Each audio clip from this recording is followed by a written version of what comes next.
Hello and welcome to DCP episode number 177. It is a spicy week. Lots of information dropped. Very exciting stuff. We got a lot to talk about, that's for sure. But first up, I want to welcome back to the show Unknown Player. How you doing, man? Doing good. Thanks for having me. Yeah. It was a while since the last one. We were just saying it was 2017, and I looked. It was episode 20, I think. Of DCP. 20. Wow. You guys are on like 170 something now. Wow. Is this 170? Actual years have passed.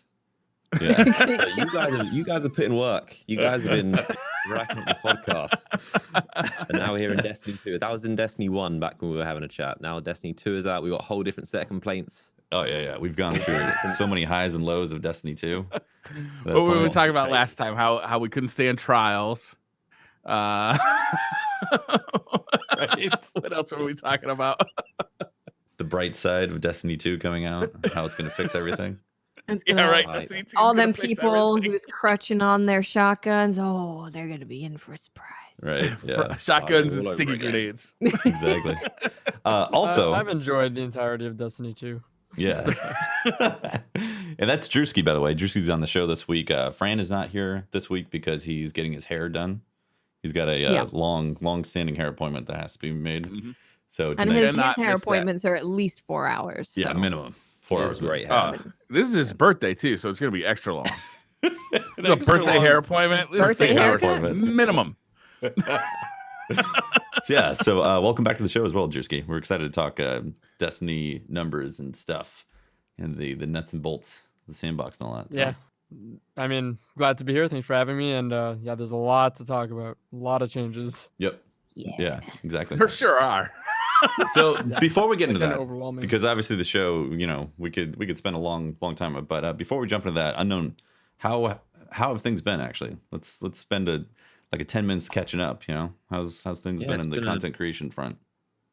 Yeah, it's been a long time since we last spoke. I mean, Destiny 2 came out. It was great.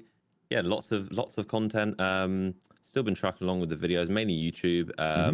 Took a little bit of a break last summer.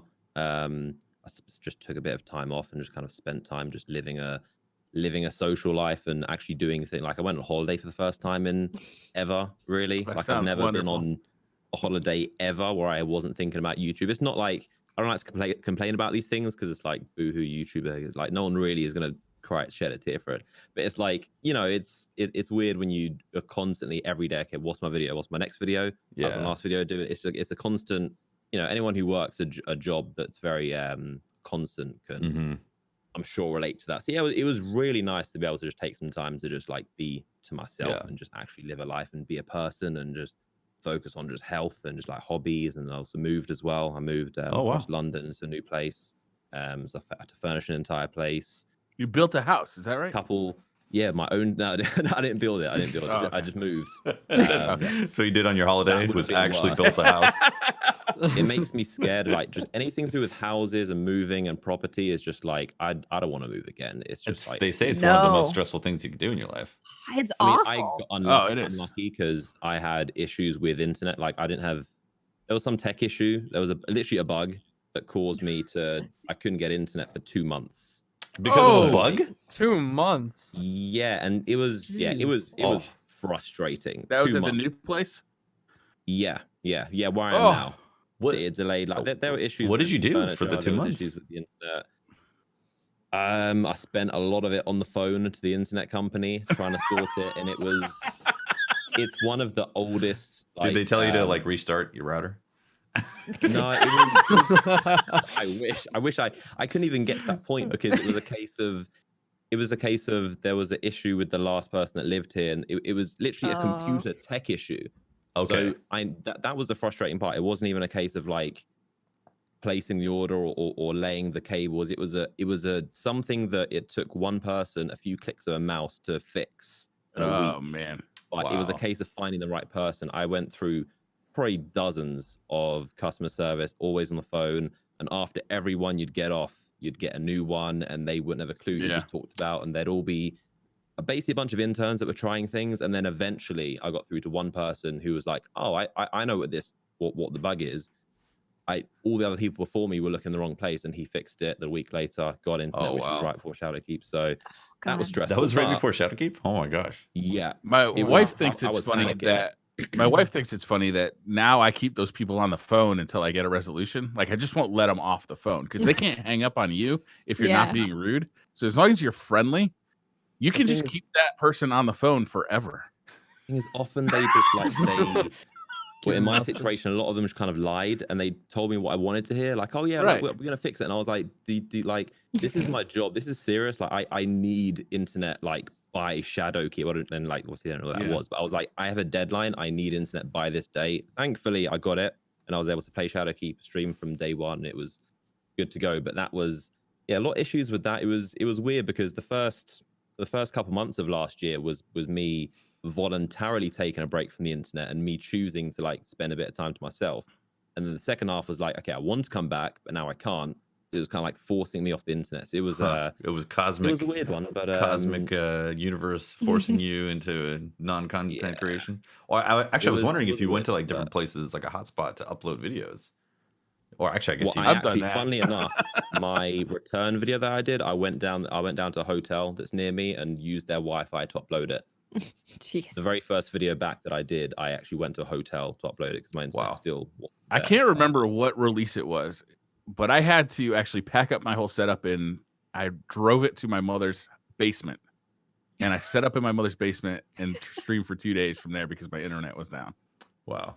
I mean, for me, it was just one of those things. Like, it just makes you like thankful. Like having something taken away for so long, it makes you like, man, I really once it gets switched on, I can't wait to just be. No, playing I it get mad that they're back to taking my it regular away. Routine, like I was just being deprived of it made me glad. So now I'm just like, I appreciate internet. I appreciate having my studio, my equipment, everything working, and just Yeah. like peaceful. It's good. I don't want to move again for a Yeah. while. but- Nothing like tech issues We to good. really like refocus things and be like, God, it's so Yeah. annoying when Except that this you thing is moved gone. because it's tech issues, didn't you? Yeah, so in Sacramento, I'm pretty lucky. There's some options, and there's some good options for internet. We moved, and I specifically would only look at places that had 1 gigabit fiber optic internet. Fiber optic. And it's not That's a pro Comcast. move. Comcast is, they offer their fiber, which is like 1 gig, but it's actually only 30 upload, and even then, it's Yeah. probably like, Oh, that's some bullshit. It's 1 gig down, 30 up. yeah, that's garbage fiber right there. Like this is Yeah. legit. Like the neighborhoods were wired for actual fiber, and we specifically moved for a place, or we looked at places and they had to have that, otherwise it was no deal. Important. Yeah. Important. I mean, it's like me. It was such a weird situation because I obviously work from home, and it was just a funny coincidence of like, internet is about the only thing. I always say to my friends and family, it's like, all I need, I can live anywhere. All I need is just an internet connection and my computer, and I can live and work Yeah. and make videos and play games. I can create. I can, do my job. I could All live in a need is hotel. internet. Like, I don't even need anything else. All I need is I don't need a car. I need like all these other things. Just the internet. That's all I need, and that was the only thing that was just like, nope. But Yeah. I mean, one of those things. But it'll teach you a lesson. It'll teach you a Absolutely. lesson to be careful of those things. Yep. Speaking of lessons and things that we wish for, Trials. It's coming back. You don't say. I hadn't heard. Officially. So the Wait, Trials is coming video, the video dropped during my Japanese class, right in the middle of it, and Oh, I was really? Did you like, leave? "Oh no!" Well, so this is the thing, right? I looked at Plus, it like, because I'm out. it, Sayonara. it came out, and it was like, I was like, "Oh no, it's here!" So I pressed it, and then it said premiering in 25 minutes. It would take me longer to get home than before the video came out, because I was thinking about it. If it was like in an hour, or even if it was 35 minutes, I could have got home, turned on the stream, and we could have watched it together, and that would have been really fun. But 25 minutes wasn't enough time for me to even get home. So I was like, I had to turn my phone over because everyone was like, Trials back. Oh my God. I was like, listen, I can't leave. I can't do anything right now, but I'm very excited. That was the most hype I've seen in the Destiny community in a while. Like, it was Oh my cool to goodness. see that level of just everyone just losing their mind. Like, Yeah. the community went from unbelievably excited to unbelievably concerned in the space of like 12 hours. Everyone's Yeah. like, yes, Trials. And then Yeah. it's like, actually, the artifact, I don't know if Yeah, that's that gonna power- work. Like, and then that like, power- people Let's got address more and that more today, concerned. right? like Yep. literally an hour ago. He Mhm. said that they'll be disabling the artifact for power-enabled PvP. Yeah. Yeah. Which is Which is a perfect, right? Yeah, that's a Community did fantastic it. change. Yeah. Very Yeah. good. Yep. I mean, That's- that's a plain example of the community did it. Like that wouldn't have happened without, you know, feedback from Yeah. hundreds of thousands of people on Twitter and Reddit and comments and people being like, yo, this artifact needs to go. This Yeah. is Yeah. not Quick to work." explanation. The issue was that we knew Trials is coming back, and they had said the power was enabled in Trials, but everybody was like, "Wait a minute! You can basically level up your Guardian to infinity if you can just put in the hours." So, you know, how does that affect Trials? And initially, the response was, "Well, Well, we'll see how it goes. It was like, that's But- the plan? literally like an hour ago, Luke Smith on Twitter said that they're disabling the artifact for power-enabled PvP, including Iron Banner, until we can implement a power cap." Yep. Yeah. Which is huge news. amazing because Yeah. I've always kind of been on the fence of how I feel about power enabled in PvP. I've kind of leaned towards like, what's the point? But I'm gonna delve into the director's cut just a teeny bit. In the director's cut, they said that they're gonna be having a soft sunsetting of weapons. So for anyone that doesn't know what was said in the director's cut, they said that legendaries after a time period between 9 and 15 months, they haven't decided which yet, there's going to be a time where you cannot infuse legendaries up to max power anymore. So you can still use it in most of the activities, but for power enabled PvP, a brand new raid, really hard nightfalls, you're probably not going to want to use it. So when I found out that, I was like, oh, I actually really like that power is enabled in Trials, because that could mean that quick play and Trials have two completely different metas. Yeah. Because Yeah. quick play could continue having, you know, spare ashes and mind benders and whatever, but then Trials, maybe people are all using completely different weapons. So that made me be like, okay, yeah, I actually really like that power is enabled. But the artifact was definitely something where I was like, I The don't know artifact if through a monkey or a Yeah, red it in did. the works for it sure. really Got did. But I mean, this fixes it in a big way. Mhm. Yeah. Yeah. It's just Because, great. like you said, if you haven't read the director's cut, Luke Smith did another director's cut similar to what he did last summer before Shadowkeep came out, and it was really interesting. But one of the things he talked about was the fact that they were going to be essentially sunsetting weapons. Is that not between 9 to 15 months after like the season you get a weapon, is it will not be able to progress any further in power. You'll not be able to infuse power into it anymore. So it will essentially get left behind for, you know, nightfalls, raids, power matters, PvP activities, which is hugely, it's a game changer for this game. I've always been a fan of the sunsetting, so long as it's not aggressive and they don't leave archetypes out as like holes in the sandbox. As long as they're smart about that stuff, I think it's a great move to keep Destiny. I loot disagree, fresh. Tefty. I would love to actually see them disagree. I don't like it. change. I would like to see them change the archetypes. Like maybe they, for a couple of seasons, they just don't have any 150 RPM hand cannons, and like they replace it with like 165 RPMs. You know, and like it now hand cannons feel different for a year. Yeah, I'd but like that. it's so you're For talking about me, adding. Yeah, go for it, Drewski. I was gonna say I don't like the changes. I don't like the sunsetting, and mainly to me because it's a few things. I don't like that. I feel like I farmed for these weapons. I've put in time to get a lot of really good weapons, and that I know there's going to be a lifespan, but after a while they're not not worth as much. I understand that you're still able to be using them, but it's fragments, like you said, the meta, which is in some ways could be good, but I think I don't like the inconsistency that would come out of like I'm gonna play quick play or even the glory playlist, which I guess comp loosely to say during the week, but then on the weekends, which I have to use a different set of weapons, and if I want to practice with that different set of weapons, and there's something that's just better that people are going to be using in quick play, then I just have to accept that in order to practice with these weapons, I have to go against something that's just inherently better. I dislike that kind of fragmenting, and I'd rather just have my entire sandbox of weapons, everything currently, or that was made in existence to Destiny 2, I'd rather be able to just pick and choose and create a loadout and have that kind of more. I think it offers more moments for ingenuity with your loadout building as well, to say that you've put in the time to get a lot of these weapons. You can still get a lot of the weapons, and it's up to you to kind of build your deck. I think they, in that same director's cut, compared it to Magic the Gathering.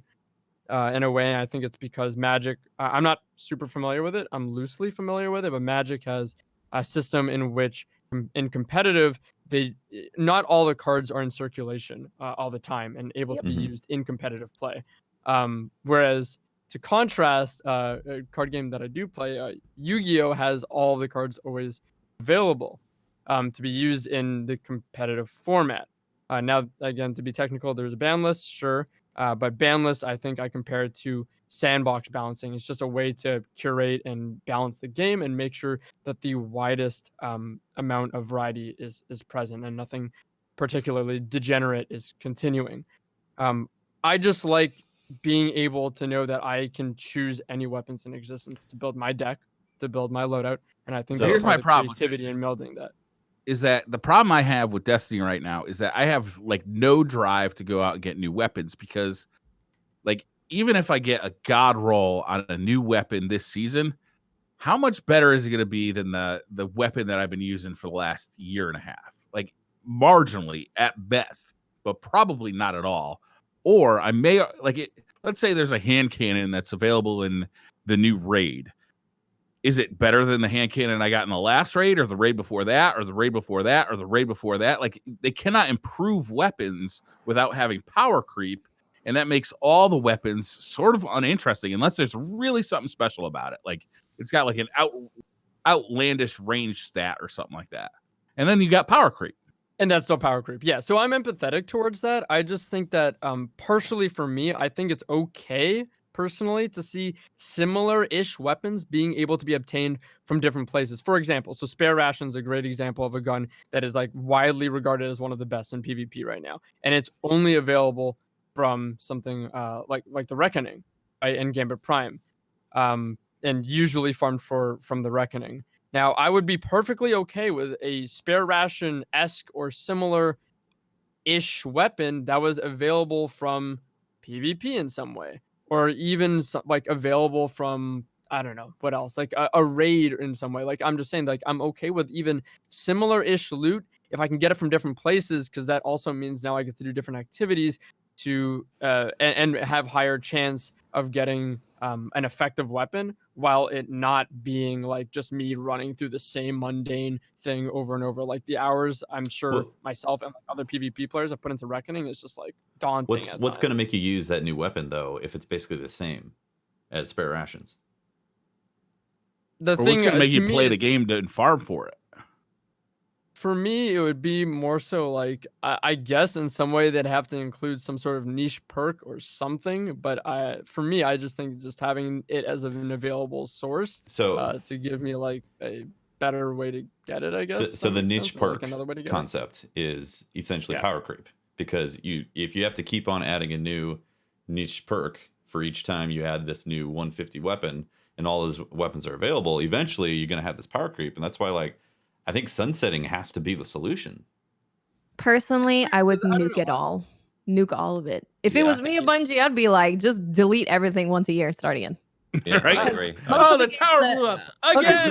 Most of the games that I've played, especially if we're going more towards like MMORPG stuff, is that happens, right? Big expansion comes out. A lot of the stuff that you're using before is left behind, and everyone looks forward to all of the new things that are bringing. But of course, in any of these situations where you're getting rid of old stuff, you have to make sure that a lot of new stuff is being brought, which is why I think if Bungie wants to do this and even wants to nuke everything, which I know they would never do, they'd have to do it probably once a year, because then you have the big expansion drop, you have the brand new season, so that actually brings a lot of new weapons and new armor.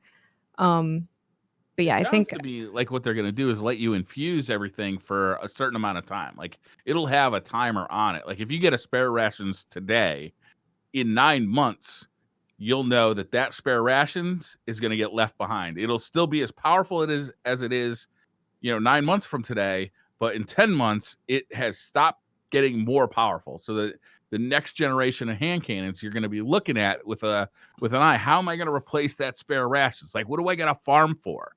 And I think the interesting thing that Bungie could do, and I don't know if they will do this, is they can actually sunset archetypes, like the 150 RPM archetype or the 140 RPM archetype.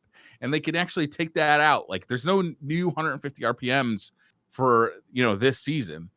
So everybody's going to be looking, well, what's the best kind of hand cannon then for this season, right? In PvP and in PvE.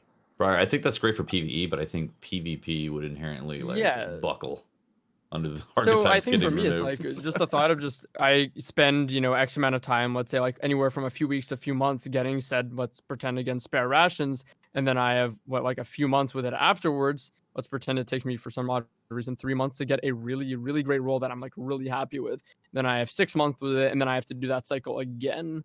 That's definitely the downside. That this system doesn't pay as much respect to player investment, right? It's like you've invested 3 months into getting this perfect roll, and it's got a timer on it, and it's only 6 months away. Well, I and think know that. Sorry, I think that's just a situation of them having to evolve the way that loot works, right? Like having more things like the menagerie in the game where you can go and hunt for something specifically, or having a quest that you can work towards to get the thing that you want, and moving way far away from things like Reckoning, where you can do weeks and months and not get the thing that you want. Yep. I feel like Spare Rations is kind of an outlier though, because like Spare Rations is usually difficult to get a good roll in, where everything else is like 10 times easier. And that's because of what like Watt said. Like there's a lot of like focused farming, if we want to call it that. Like Menagerie is the best example. It's got so many like A+ S tier weapons that you can just go in, do a few times, and like it doesn't take nearly as long. Like we all know that Reckoning takes like much longer. So maybe more focused farming. Sorry, pardon me. More focused farming is, I would say, a really good compromise if they're gonna sunset weapons like that. So at least it doesn't take quite as long to to get that loot again, to be the most competitive you can. I think sunsetting is just like, it's just a necessary evil. But no one's gonna like it. But you just can't, like you said, the more valuable weapons you have, the more you keep adding in, the valuable weapons become less valuable because there's so many of them, so many to choose. Like right now, how many God roll, reload, outlaw, firefly, hand cannons do you have? That's always been just that archetype, and the more you add to them, they will become less valuable, and the normal weapons become significantly less valuable. So Bungie, like when they look to add new content, you got all these designers spending time designing new weapons and perks and making all these like the couple guns that we get every new content update, but no one's going to use them because are they as good as Recluse or Kindled Orchid or a God roll, whatever you have? Like it's just, they're almost, so from their perspective, they're thinking we're almost wasting our development time, valuable time. We can only afford to make like 2 weapons for this thing, but no one's going to use them because they don't stand up to Recluse or any of the amazing weapons. So they're kind of shooting themselves in the foot by keep adding these powerful stuff. No one's going to like it, but you do just have to eventually start retiring stuff and just planned obsolescence, just removing people's stuff to make things more valuable, to just wipe the slate clean again. I know that this is super super personal to me, but it's going to help me personally with this game because like there's just going to be guns that I hold on to because I'm like, well, when the meta changes, it might be good. It's a really good roll on an auto rifle. Auto rifles aren't the meta right now, but maybe they will be. So I'm going to hold on to this gun. But if it just gets sunset, then it's much easier for me to clean out my inventory in an efficient way. But there's another thing that this solves another problem with them making pinnacle weapons. I know they're moving away from pinnacle power weapons like the Recluse, like you mentioned, or Mountaintop. Right? Those became just a huge problem because of the power in there. Well, if they get sunsetted, then they can actually start making those unique, powerful legendaries again because they know there's going to be a time limit to when they're going to be. And if something's a problem, they can make that time limit shorter. Sure. Yeah, I suppose. Well, that kind of breaks like the agreement with the player, though. Like if player knows you have 12 months from when this launches, then like in my mind, I'm thinking, okay, well, if I get a God roll, whatever gun, then I have this much time with it. I'd feel okay with that. If they suddenly were like, actually, it's only going to work for this season, then I would feel perturbed about that. I feel much more empathetic towards the thought of the whole power creep discussion because I do think that's incredible, like so valid, like super valid. Like why would you use one weapon that's new if it's not as good as the last. Obviously, I don't feel like it should be used too much as a means for balancing, because I feel like that's obviously what they're obviously it can be, but I feel like that should the focus of balancing should be the sandbox updates. But again, with this whole thing, I don't feel like there's no win-win out of it. I think we're gonna be losing something, which kind of sucks about it, I guess. For me, Feels like it's a huge win because it makes loot interesting again. My biggest problem with Destiny is the loot is so uninteresting because I already have a perfect hand cannon.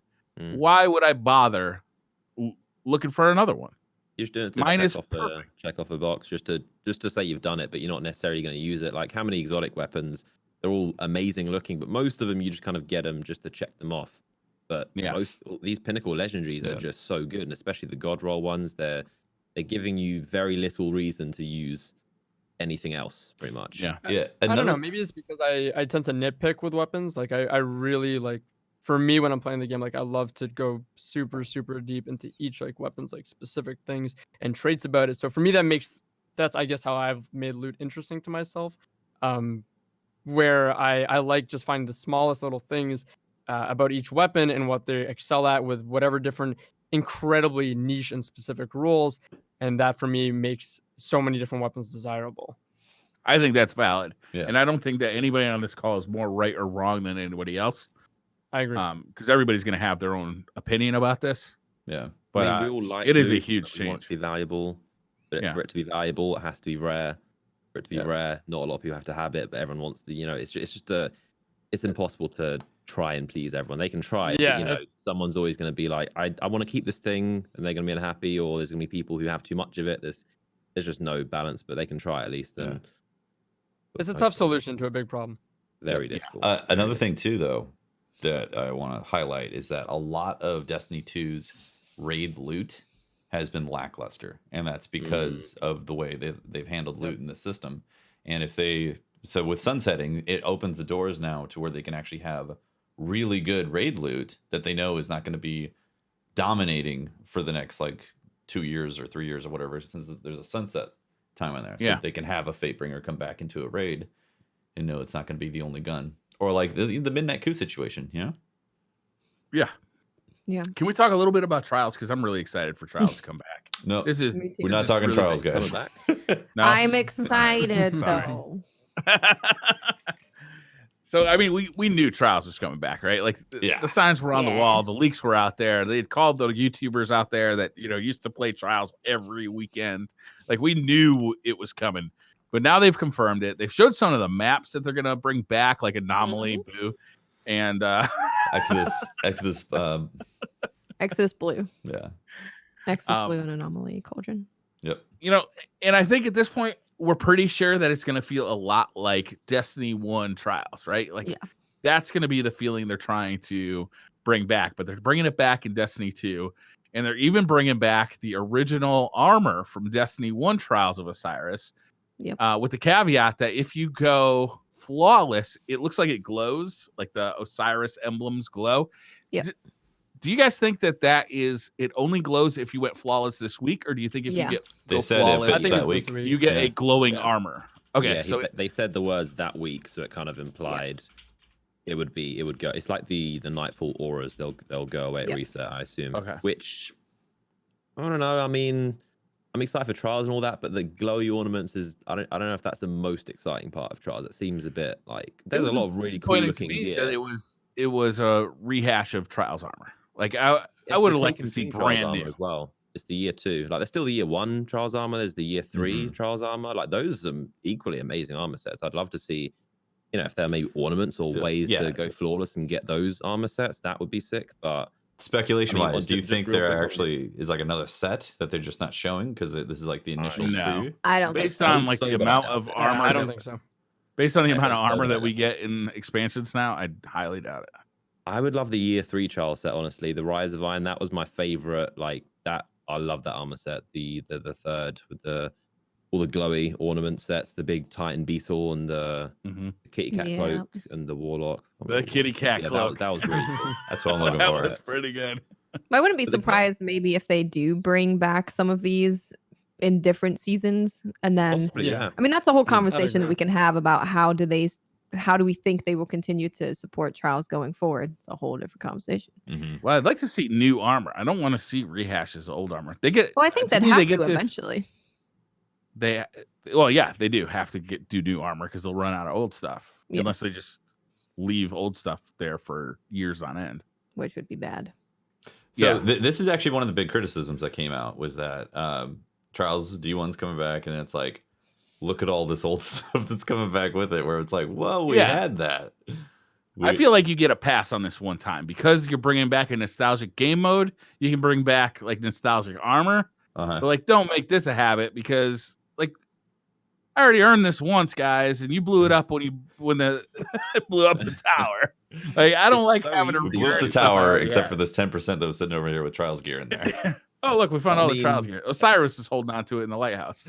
I think development-wise, it's just like it's so smart from their perspective, though, because you got to think how many people that didn't even play Destiny 1 or just started playing Destiny 2 in 2017, 18, 19, or just recently at New Light.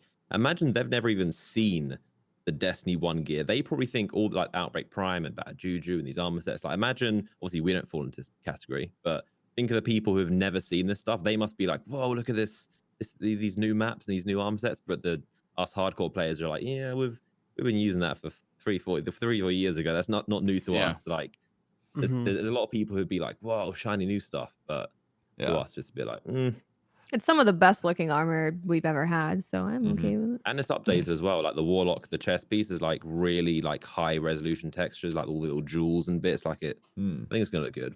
I personally don't mind them bringing back stuff with that. I mean, the card does get played a lot, and it can be a little frustrating seeing certain stuff coming back, exotic wise. But overall, I'm happy that there's new stuff in there, and if they have to pull assets from D1 to make it through for some rewards for a season as they're working on future stuff, like I'm not gonna fault them for that. Like I'm excited to earn those rewards.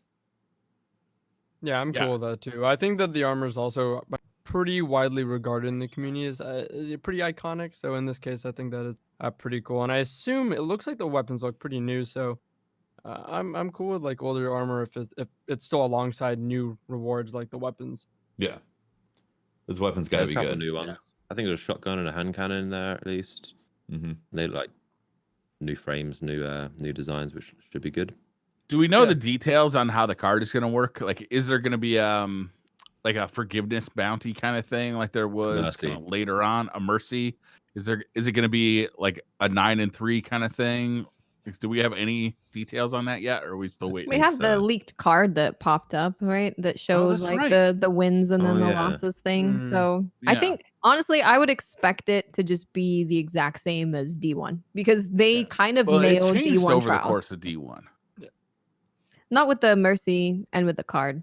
Well, in D2 they took away the mercy, and Trials the 9 they took away that, which I didn't. Well, they kind of included it, I think.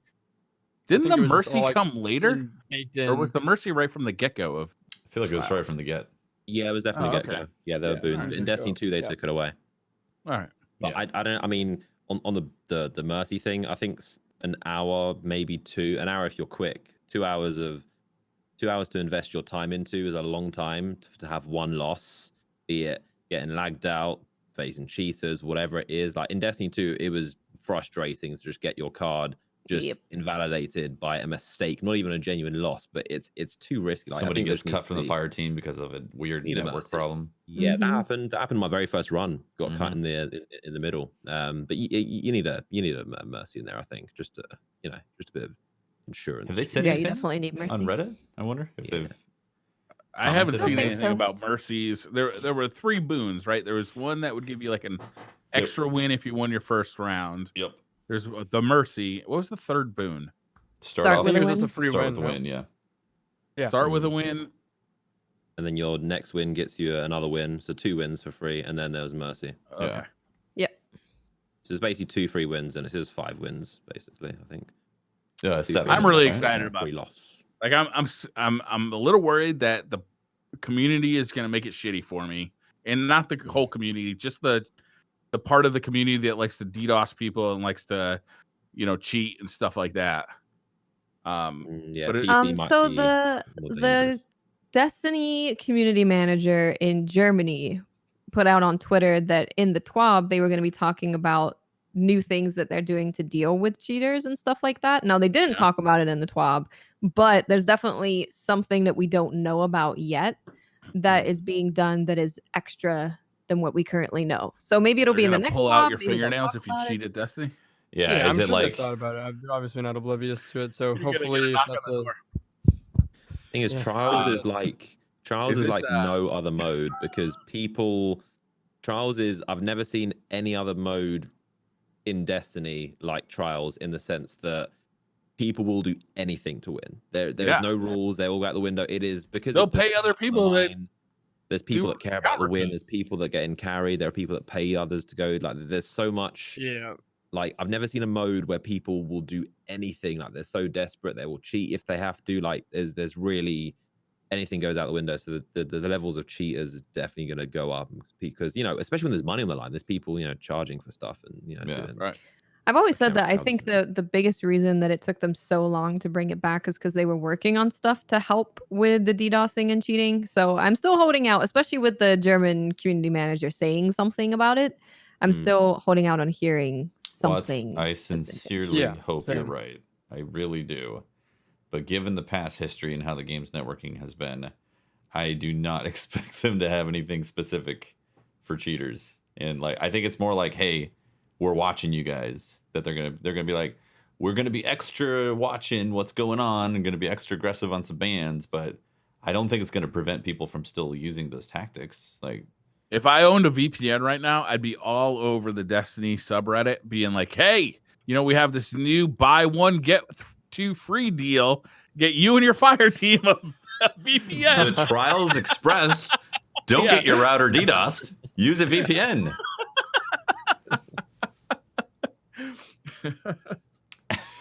It's so weird in a game. It's 2020 and we're talking about having to have that type of stuff. We'll It's see. crazy. It's high stakes though. People want that flawless. Yeah. People want it. They want that flawless, and Bungie wants people to be able to play with anybody from anywhere around the world. Yeah. Oh, by the way, Drewski, that money I told you I'd give you for the recov is on its way. It took me a little while to save up for the check. I mean, I still see on on Reddit yet. I think on the post, there was some post about Trials, but I just saw so many people talking about how I never got to the flawless this one time. I got so close. We're on 3 win. Like people are telling these stories, and that the memories that they have, you can see clearly. Just the way they talk about it. They didn't talk about Iron Banner that way or the other modes. The Trials is different to the others because people have this desperation. The Lighthouse really did mean something. It's got this prestige to it. So I'm hoping that's still intact. And everybody who plays Destiny has a chance to be like a competitive gamer on an the promised land for an afternoon. That's how intense it feels to play Trials, and that's been missing. And nobody else has replicated it, which is surprising. I'm surprised that nobody else has tried to Call of Duty hasn't grabbed that game mode and just ran with it. Yeah, it's a unique concept. Every weekend to have this tournament. It's even just experiencing going to the lighthouse. I think that's something monumental and for lack of a better word, magical for a lot of people. It's a part of the game, a legitimate area that some people may have not obviously you can watch videos, but experience it yourself and go to. So I think that's kind of cool. Yeah. I think that's going to be hinged upon the idea of having special loot that comes from there as well. Yeah, like an exotic or a adept version of weapons or stuff. That was part of it as well. Having that loot that you could only get.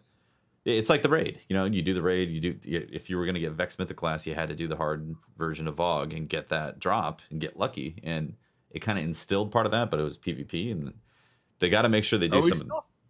Tefty, are we still feeling the reverbs of the casualization of Destiny, where Destiny 2, they tried to make it a more casual experience.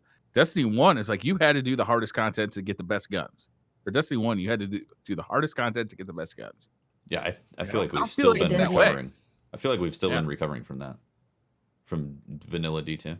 It's gone. Yeah, we've been rubber banding back and forth between We have, extremely casual, extremely hardcore. Even I think in like Season of Dawn is a good example. It's very like, you know, all the obelisks and the farming, the fractaling, like it's very, there's stuff for the extreme hardcore and the extreme casuals. Like it's very, you know, rubber banding both ends.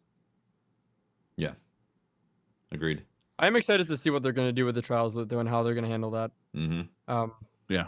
What they're going to do with, like, what you said, the Adept style rewards. Will there be an exotic behind it? Like, I think that's... I feel like Trials, as much as the experience itself is amazing, and of course, going to the Lighthouse is prestigious, like you said, the loot makes or breaks kind of... Like, it really can amplify, I think, that the whole game mode. Yeah. So Well, I'm if really the loot is interested to see good, what they do with that. everybody wants to play. It's not just like the people who like PvP. It's everybody wants to play. Well, If there's a doctrine of passing, everybody in the game wants to play. But getting that loot at the end, going flawless, popping the chest, and getting the coveted, The Adept. the solar jewel. Special version. You know what I mean? Like that Yeah. stuff that resonated with people because God, the Solar Jewel was like it completed your collection of elemental. uh-huh. Yep. Yeah, I think the adept weapons, especially like, I think it was Rise Vine, but the blind perdition, when you had, you know, the regular version was blue and the one you got from the lighthouse chest was gold. Like it looked amazing. Just to Oh, just to see Yeah. no different. I don't think it was. And they had different I think they perks. might have a last resort, They had maybe different one extra. Yeah, perk. there was different perks. Yeah. As I think Snapshot was one of the ones on Yeah, that pulse. snapshot. That's what it was. Yeah, they came. I remember that one it was last specifically. You resort. wanted the Adept version. Yeah. That one was better. Yep. Yeah, all the adept ones was the year 3 came with snapshot, but obviously that was a little thing. But just the gold, the difference between having the regular weapons just being blue, which is still a great, you know, blind perdition, but the gold shiny one was just this. You can only get that from the lighthouse. It was just a little things like that. I think are very important. I like the little exclusive, rare. You know, my Mhm. gold weapon isn't more powerful than yours. Does a snapshot, but it's not gonna, you know, be OP. But it's just a little thing to make it a bit more special. Well, and we have the Snapshot is things really now with Armor 2.0 where the flawless armor can have higher stats. And that's like a reason to go flawless. Yeah. So they have a lot more wiggle room to make things feel a bit more special. If I go Plus- flawless and get my stats on my armor are like 49, I'm gonna be super mad about it. Oh yeah, everyone will be pissed. I recently got a 44 from Zavala.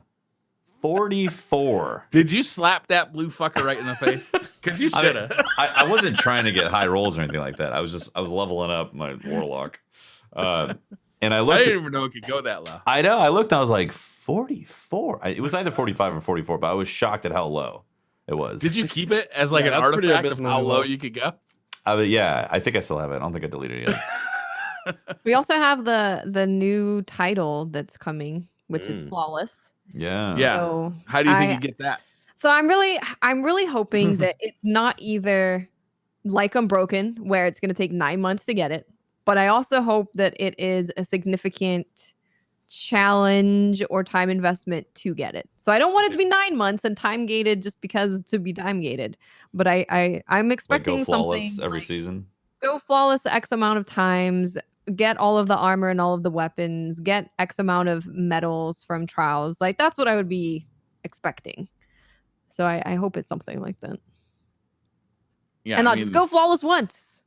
if it's go flawless Very once, sad. everybody's gonna have it. Yeah. Well, not everybody, but most everybody. I hope it's not just once. Oh my god. Well, it's the thing though, because always with PvP stuff, I know that it's obviously Unbroken is not easy, but with a lot of PvP stuff, they're a little hesitant to make it difficult. So I hope with the Yeah. title that gives them more wiggle room to be like, no, we're making this more difficult.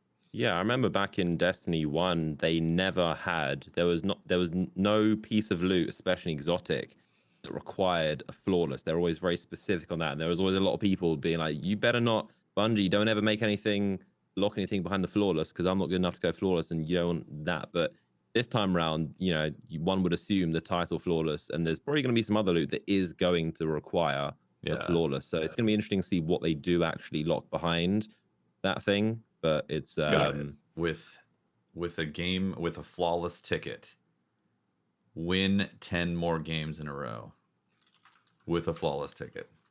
Oh, That's gonna be one. interesting. I like was that the- too. That'd be cool with the that. emblem in the Scarab emblem. Yeah, exactly. Scarab That's what emblem, you right? Ticket, you can keep on going, like things Yeah. like that. That's another thing. Yeah, I like that idea. I like. Yeah, that I too. would love something like that. Keep facing game sevens. Mm-hmm. Honestly, I'm hoping that that cat emote where you're sitting down and petting your cat. I hope that you have to go flawless to get that emote. I want it I to be would infinite as love well. it. Oh my god. It better be infinite and looping. There's some subclass changes. You guys want to talk about the subclass changes at all? Oh man, the TWAB is so we have gun change. Did we talk about the gun? We did. We talked about the gun changes last week. So we have the full TWAB to talk about. We have 'cause the this is director's really- cut as well. They've been The building. director's cut was talking about a lot of stuff as well. It sure has. They've been building off of the changes that subclasses, weapon changes, like really a sandbox like reorganization is really coming to Destiny 2 in this next season. Like the game is going to feel different. Yeah. So we're going to start off Warlock Melee. The Warlock Melee, this one surprised me. Yep. The Warlock Melee, the basic melee range is getting increased by 1 meter to a total of 5.5 meters. So apparently it was 4.5 before. So the reason for this, because it's important to know the actual reason for why this is being Sure. changed. So warlocks have a slower melee. So when they melee, it takes them longer to then melee again. So but they also have a personal nuke. But they said instead of making it to where their melee is exactly the same speed as everyone else's, they thought that it was more interesting to give the melee something unique, which I agree with because we talked about this before. How are we going to make players have better agency over what class they choose to play? And I want to see more things. Yeah, I want to see more things that differentiate between the classes. So I'm glad that they did choose to go with making it different instead of let's just make everything feel exactly the same. Yeah. I'm kind of on the opposite end of the spectrum with this. I really like that when we went into D2, they brought consistency to all the melees. I like that it's like it was the same across the board. I feel like I'd rather the Warlock Melee just the speed be brought to the same level. I feel like the difference between the classes is up to things like the subclass tree, the melee ability itself. Of course, class abilities create a lot of rules. But like the melee, I feel like the melee lunges in this game at times are already like kind of verging on like a little ridiculous. They're like shotgun ranges. I mean, paired with it, like obviously, like paired with it as well. But the melee ranges themselves, like you get players. I don't know if you guys ever get this, where it's like even looks like they're just kind of rubber banding back and forth as they melee you.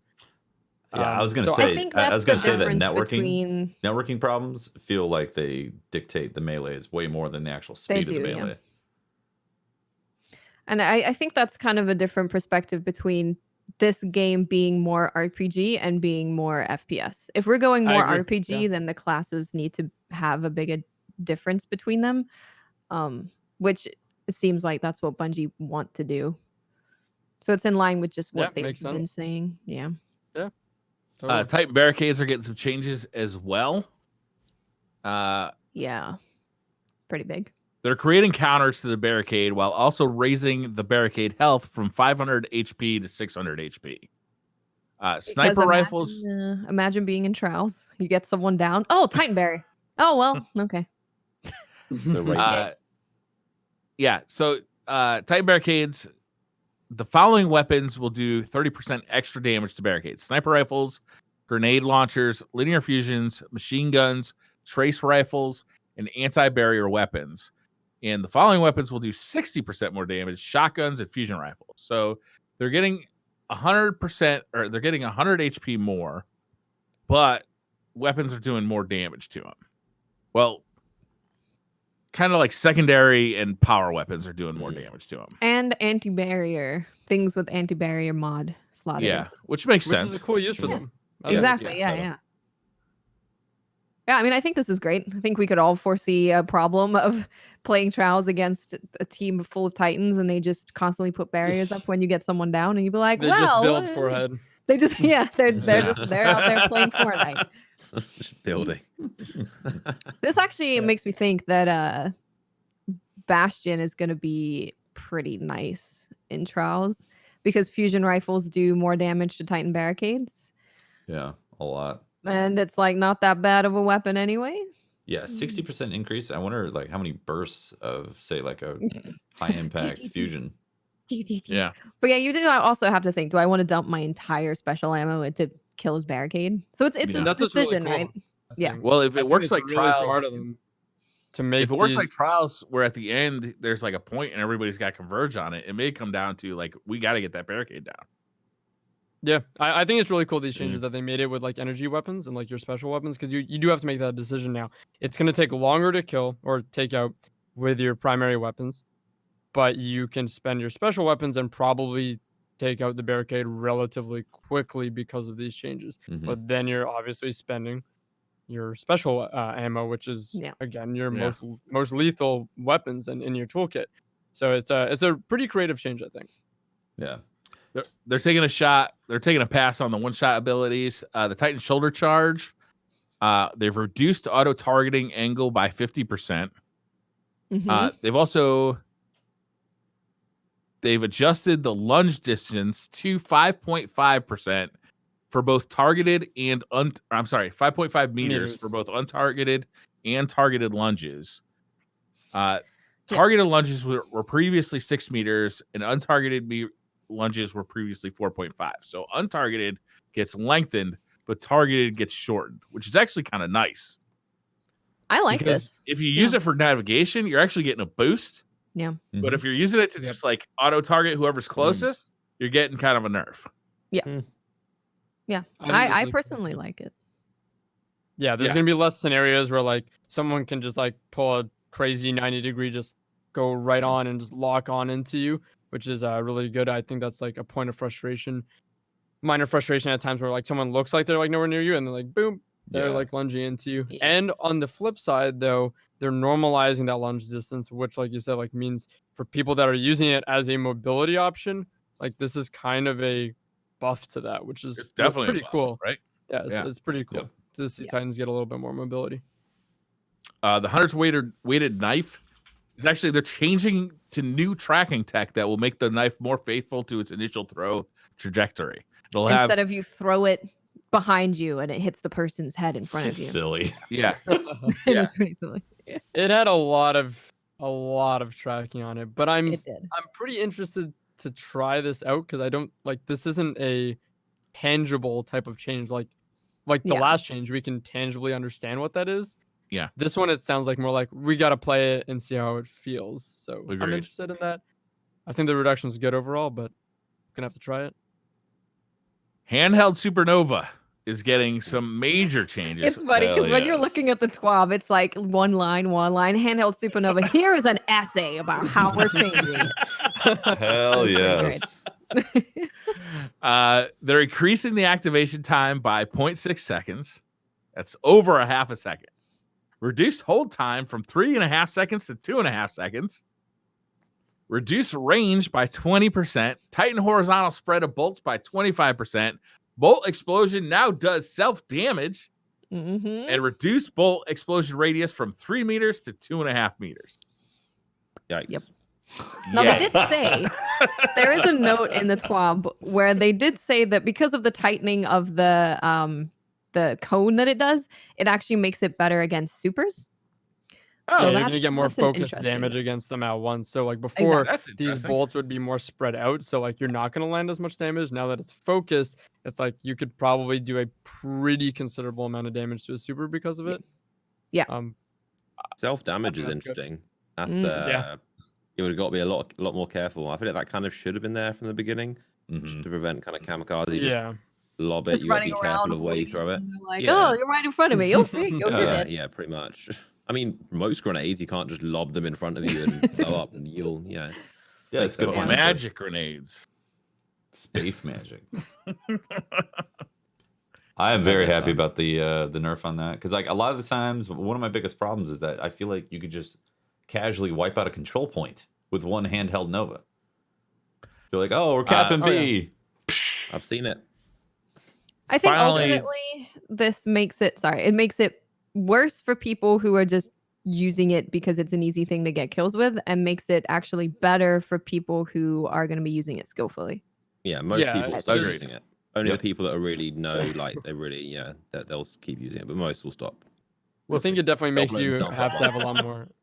you got to have a lot more intention with it because it's what like it's a higher wind up time, less hold time, which that in itself is like obviously forces you to have more intention, less range, which previously I believe the range was something like 18 or 19 It was meters. ridiculous. Like, It was bizarre, but that is a bizarre amount of range. It was for enough one range shot to make me ability like complain that. every single time. Yeah. Yep, me too. Oh yeah. So I think that and the reduced bolt explosion radius, all those things will make it a little less ridiculous and more intention. I'm all for it being more skillful. Yeah, Yeah. it should feel like a throwing knife. That it's it's skillful. It should take intention behind it, not just charge up and whip and go. Yeah, Yeah. exactly. I think a lot of people with the update are gonna hop on. They're gonna try it.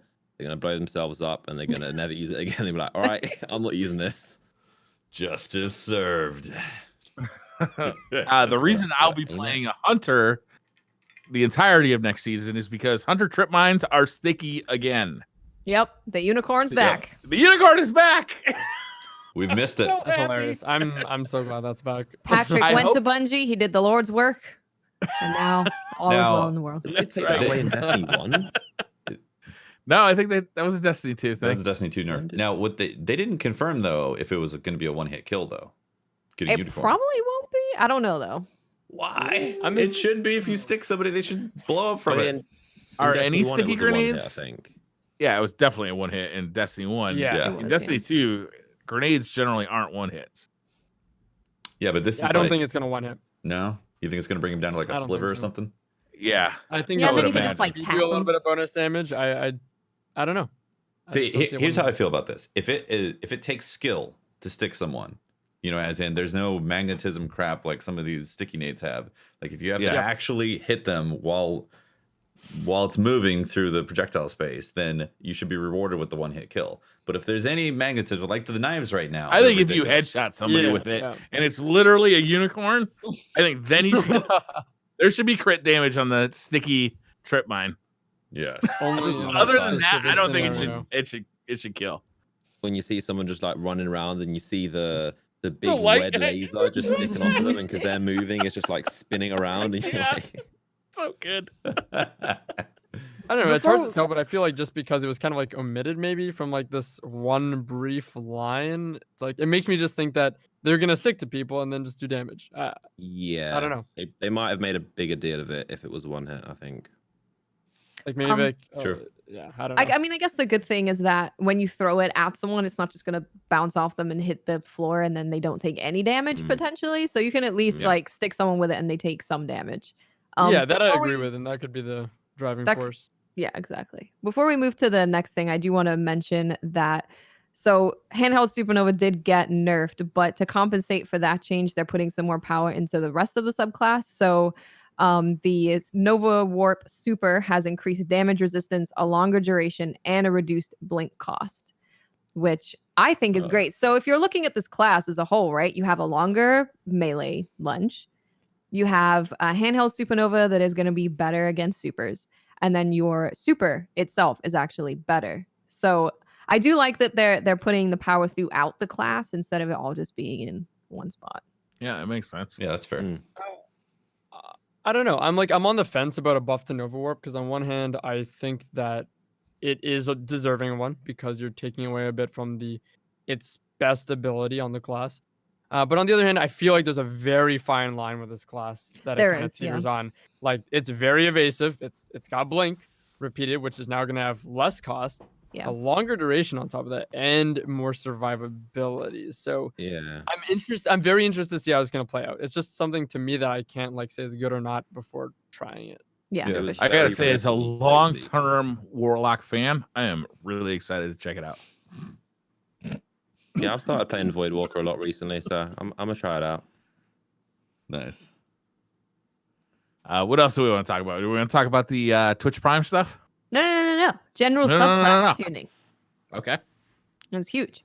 So there's a bunch of subclass tuning that's going to be coming. They've found out that Stormcaller top, Striker bottom, and Arcstrider bottom have remained dominant in PvP for multiple seasons, Oh, you don't say. consistently beating Yeah. out all of the paths in win rate and average efficiency.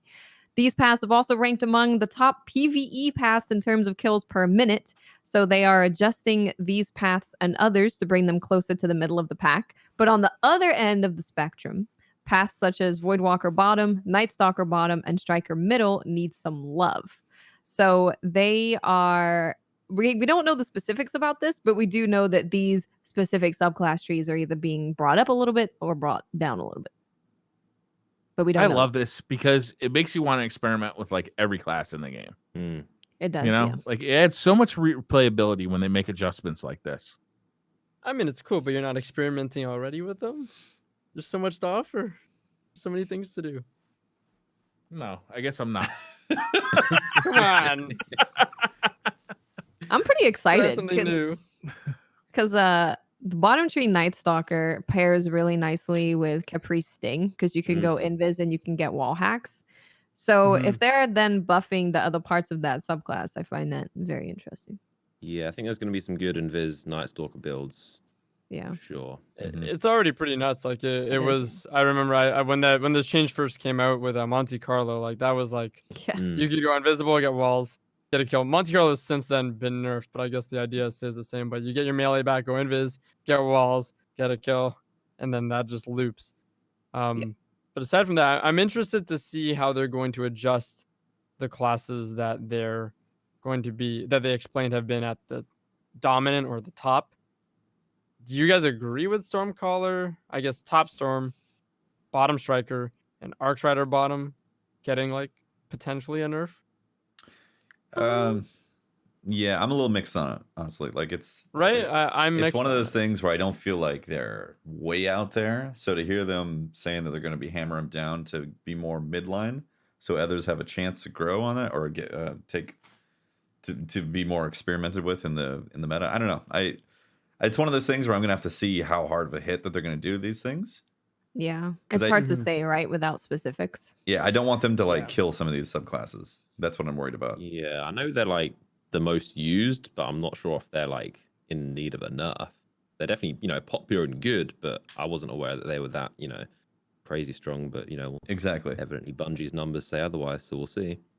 I think the one on my list that really stands out, to be honest, and like even being a hunter main, I guess, Arcstrider bottom tree does have an incredible amount going for it. Yeah. Like even just the damage resistance on dodge, like dodge as a utility is an incredibly powerful ability already, but damage resistance on top of that is insane, and the whole cooldown thing. So I definitely think I agree with that one. Striker bottom is like, I think middle of the pack. It got like a bunch of nerfs, and I don't think it's nearly as problematic anymore, at least in my experience. Like it's not nearly as crazy as it once was. And Stormcaller top, I don't know. I'm not sure how I feel about that one. I've always felt like I've been okay with the performance of that. Yeah, I feel like class. Dawnblade is way more popular. Yeah, right. Like I feel like Dawnblade right now is very like incredibly strong. Not like easy, but still very strong for a skilled player. I never really felt like I had an issue with Stormcaller. See, like I know that they have data that they look at and say, well, this many kills per minute, and this many people are using this, and this is what's successful in PvP matches and all that. But they don't necessarily have is this a fun subclass data checkbox? Like, are people using this because it's just straight up fun to use to be tickle fingers? Like as opposed to being the most potentially potent, skillful possible subclass, Mm-hmm. That's like the GameSpot or Game Pro fun meter, right? Like there were graphics, there was sound, there was gameplay, and then there was like fun. Right? Yeah, exactly. Is fun like represented in the overall score of this subclass? Yeah. Or no? Oh, well, we're 'Cause it nerfing should this because people are having a lot of fun using the subclass because of all No, these fuck matches that. are No, playing. nerf the fun. I The know. fun's got to stay powerful. It's got to be very powerful in the fun department. Mm-hmm. On a side note, I'm really excited to see what they're gonna do. Nightstalker bottom, I'm excited what they're gonna do, but more so for me, Striker middle and Voidwalker bottom. That's the Devourer tree, right? If I'm I not mistaken. believe so. Yeah. Yeah. That's pretty crazy to think. Like Spooky. it's not widely played as much, I guess, now that we have so many one-shot abilities, right? So health Mhm. gain isn't as valuable as it once was when in D2's release with double primary and that kind of a class. But I'm interested to see where that's gonna go. That sounds Yeah. pretty crazy. They also haven't talked about the exotic armor changes that they have said are coming. So there's actually quite a lot that's going to be in the patch notes before the season actually drops. So there's a lot missing. I'm excited because I think the thing I get most excited about is exotic armor changes because it can really switch up builds that you make. That's exciting. Yeah, I agree. Hopefully It's it's gonna be interesting. There's gonna be a lot of big changes. There like, is, the yeah. sandbox is changing a lot going into Trials, which is like exciting. It's like Yeah. very exciting. Twitch Prime rewards. So if you link your Twitch Prime Amazon account to your Bungie.net account, you can get a poultry petting exotic emote, a Praxic Finery exotic sparrow, Age of Tomorrow shell, a legendary ghost shell, and Sales of Osiris exotic ship. Nice. Cool. That's cool, right? Stuff. That's free Yeah. stuff. Free Rapid stuff. Good incentives stuff, for man. Destiny. Cool. There's actually quite a lot of people that are missing the chicken emote because they switched from like console to PC and they just didn't get that at that point on Oh, PC. really? So that's good for quite a lot of people. Was that? Yeah. So that one looked new to me. Is that why it looks new? Is because it was on console? Might Or be. what? It's definitely not new. It was like when Cade died. Oh. Mhm. Yeah. Yeah, and they didn't even change it. Sometimes they do them a different color just to signify the difference between like an old one when they bring it back. But I think it's just the same one. It's the Yeah. same. Was it only available in the Eververse before? Yeah, from Engrams. I believe so. I want to say Just- You could yes. get it from regular it was when they were engrams. doing engrams, yeah, where you could get Yeah, it everything was- from engrams. Yeah, bright Partly dust. old Oh, we So should it's talk just a- about that. Bright engrams are going away, right? Mhm. Oh yeah. Forgot about that. God damn, where did I read that? Was that in the TWAB? I think it or was in the it- director's cut. That was Director's in, cut. Yeah, Director's yeah, cut. director's cut. Okay. So yeah, that's gone. Yeah, that's the thing. Yeah, What, so- what- Is there the anything else sentiment in though? director's cut we want to See go ya. over? The the sentiment. director's The Sorry. sentiment on those bright engrams though is that they just were not doing what they need to do, right?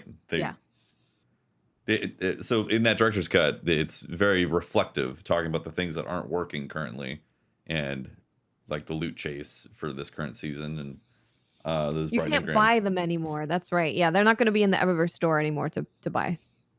'Cause Yeah, they're- Is that the end of like the loot box in I Destiny? think it is. I think It I is, think yeah. it's them trying to because a lot of games have started removing it. A lot of countries have started like banning them. There's a lot of restrictions. I think any smart game developer knows that in the foreseeable future, most games, I think a lot of countries and governments are going to start just getting rid of anything that's random. If you pay money inside a video game and you don't know what you're getting, I think they are in the process of removing it. Lots of countries have banned it. So I think it's just Bungie kind of getting in line, and I don't think they were that, successful anyway. So it's just kind of a win-win, get rid of them and be on the safe side. Yep. I'm glad to hear that because I yeah, want to be a it's good. fan of Bungie. And when they were really all in on the, the predatory side of the microtransactions, I was not a fan. It really made it hard to be a fan of the game. And I'm glad to see they're walking away from that. yeah. There agreed. is something I agree. big I want to talk about. Those in the director's cut. That's really exciting. Well, I'm sorry, there's just not time. We got to Well, call there it. is. We're gonna talk about it. Sorry, bye. So they said that they're thinking of moving away from this bring out a new activity in the season, play it, goes away next season, and instead Yeah. focusing on putting all that energy into previous existing activities. So your strikes, your patrol, your crucible, and updating that when it comes to seasons. Now, this is really exciting for me because I would much prefer that they add strike specific loot in a season, or they add like a really difficult patrol space where you can go and get something really cool than us getting these one-off activities for a season. Yeah. This does sound smart. Yeah. If you had asked me a year ago whether I thought this sounded smart, I probably would have said no. I would have said make new activities. But having had like the experience of the new activities over the last year, I've gone back on this. I think it's smart to invest in the core systems that make Destiny successful, making new strikes, making the strikes rewarding, making patrols rewarding. Like I actually think and having those be long term. So when when something like Menagerie just goes away, like that's a lot of development time and money that just disappears, right? Yep. But if you improve the Strike playlist and you improve the rewards in the Strike playlist, that stays and that's resonant for years.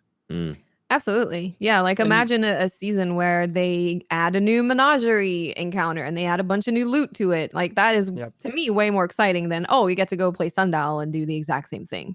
And the thing is, people have been kind of requesting that, like talking about Menagerie, people want to see a refresh of weapons like brought to the Menagerie. Like the Menagerie and its focus farming has been, I think, one of the most successful things for both like PvP players and PvE players. Yeah. And people want to see that. So I think that's it's great that they're stepping in that direction. I much prefer that too, I think. Yeah, I don't think the game needs to get any wider with more activities. I think we've got plenty of good activities in the game that we don't play. And like resource-wise, again, which is how you kind of have to look when it comes to Bungie, because they don't have a ton of resources. So like they need to be careful about what they do put in the game. The game is at its limit. It's already massive. So I think they can, like, if you think about the amount of dev time that it took to build Sundial, the new textures, the sound files, the locations, the enemies, all that, there's so much that goes into it. You probably take a lot less of that energy, the dev energy, and you could add new encounters to strikes, new loot, new variants, new or different enemies. You could add stuff, new loot, new variants to existing core content, as opposed to just adding this new shiny Sundial or the Undying Vex Offensive and then just get rid of it, because there's so much like textures and so much stuff just going away. So add to the core instead of making it wider. To add on top of that, I think what they need to do is refocus where they put things like the time lost weapon bounties and how to complete them back into the main core loops of Destiny. So like you're saying, refocus that effort towards things like the strikes and Crucible and patrols and all that, but actually put those things that they're adding seasonally, those bounties and those things to go get the new weapons, into the activities that are the core Destiny activities. Because strikes have just, there's a seasonal thing that comes out and then you're done with them. There's really no reason whatsoever to keep running strikes. You can do ordeals, Nightfall ordeals, because they'll actually give you high roll exotics and end game materials, but it's literally just one strike that you're doing for that week. And that just is so different from the D1 experience. D1, you had weapons that would only drop from the playlist. From the he talked specifically about doing the IS Luna in Crucible, right? A Crucible roll of IS Luna. IS Luna in the Crucible, Hopscotch Pilgrim, Driftwood, you know, the Imago Loop if you're doing the key farming for strikes. There was so many things in D1 for the actual strike farming that were useful for Destiny players. And in D2, it's basically, well, if you need to get some bounties done. And this feels like a lesson that could only be learned by trying. You know, like they tried out, like kind of making the game wider. And I think they've seen like this, it's fun for a few days, but it doesn't make the game fun long term, right? It doesn't add depth to the game. It just adds another kind of briefly fun thing to do.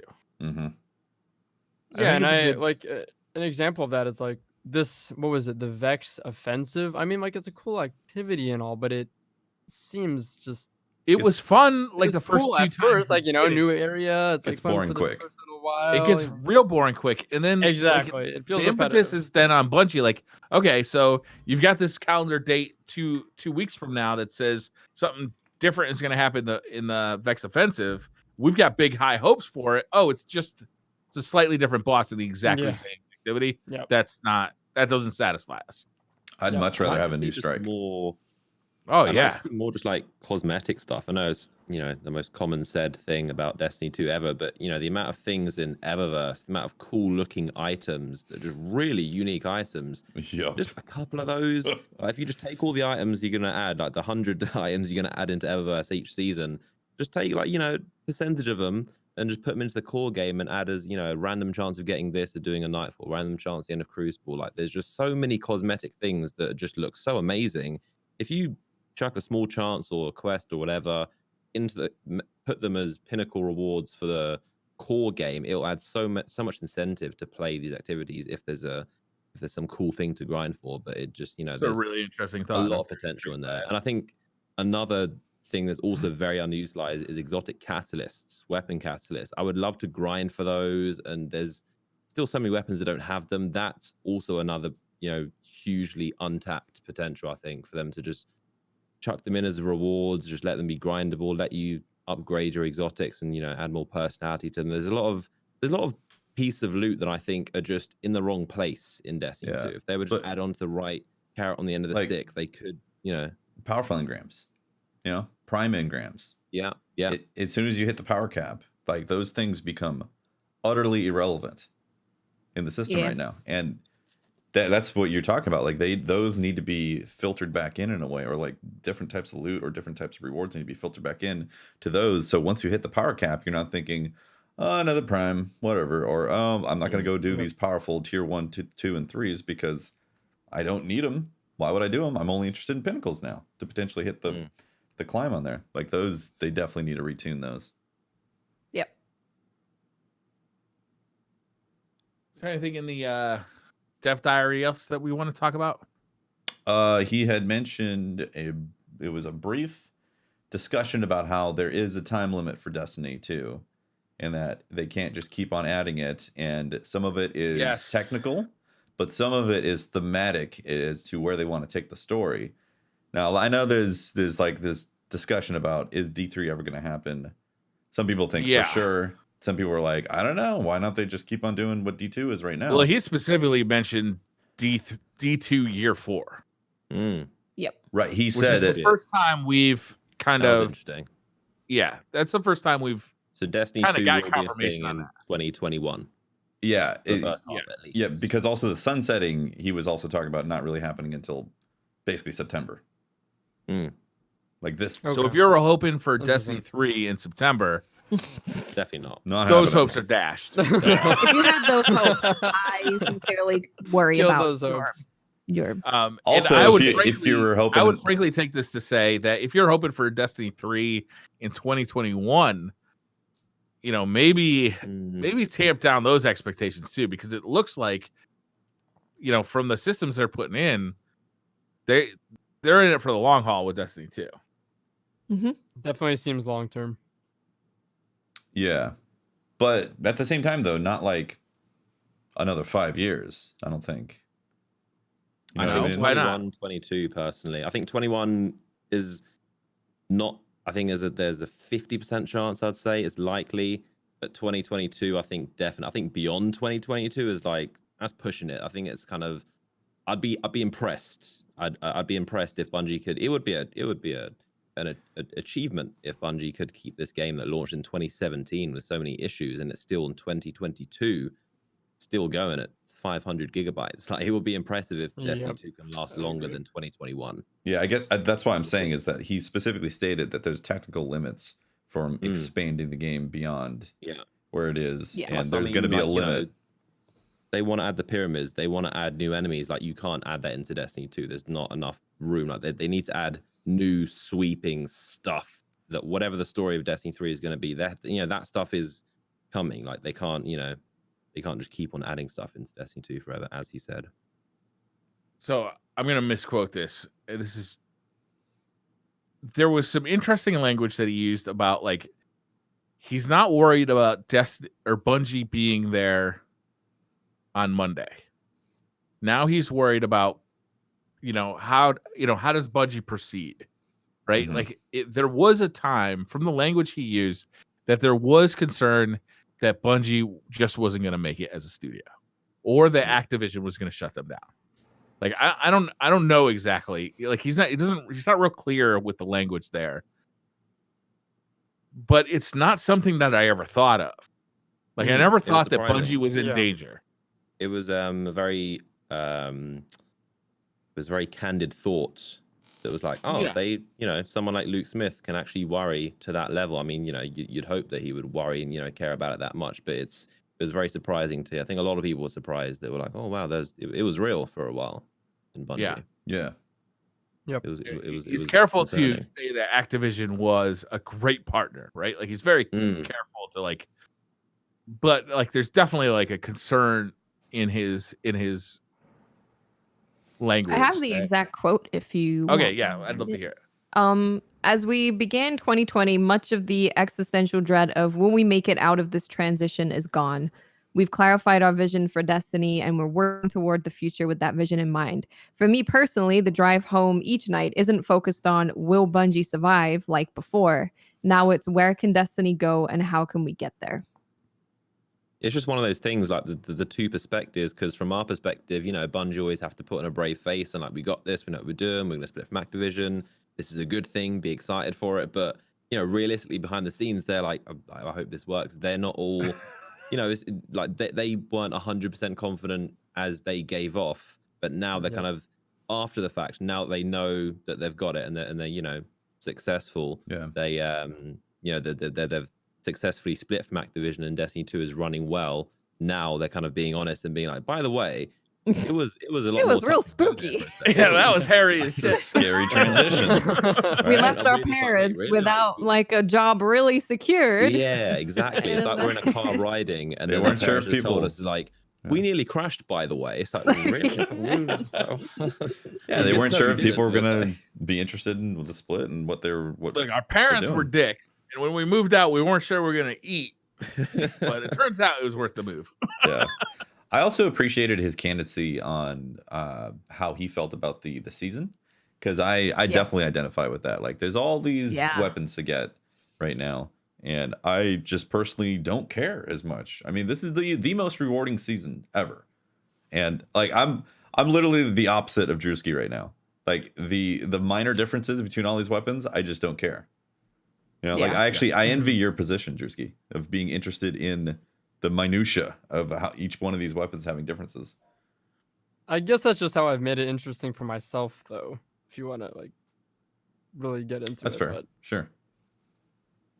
Yeah. like I can't blame anyone for like not like trying to be like super nitpicky and like magnifying glass on everything, because I wouldn't expect anyone to. That's just kind of how I made I guess what could seem as unexciting to be more exciting, I suppose. Mm-hmm.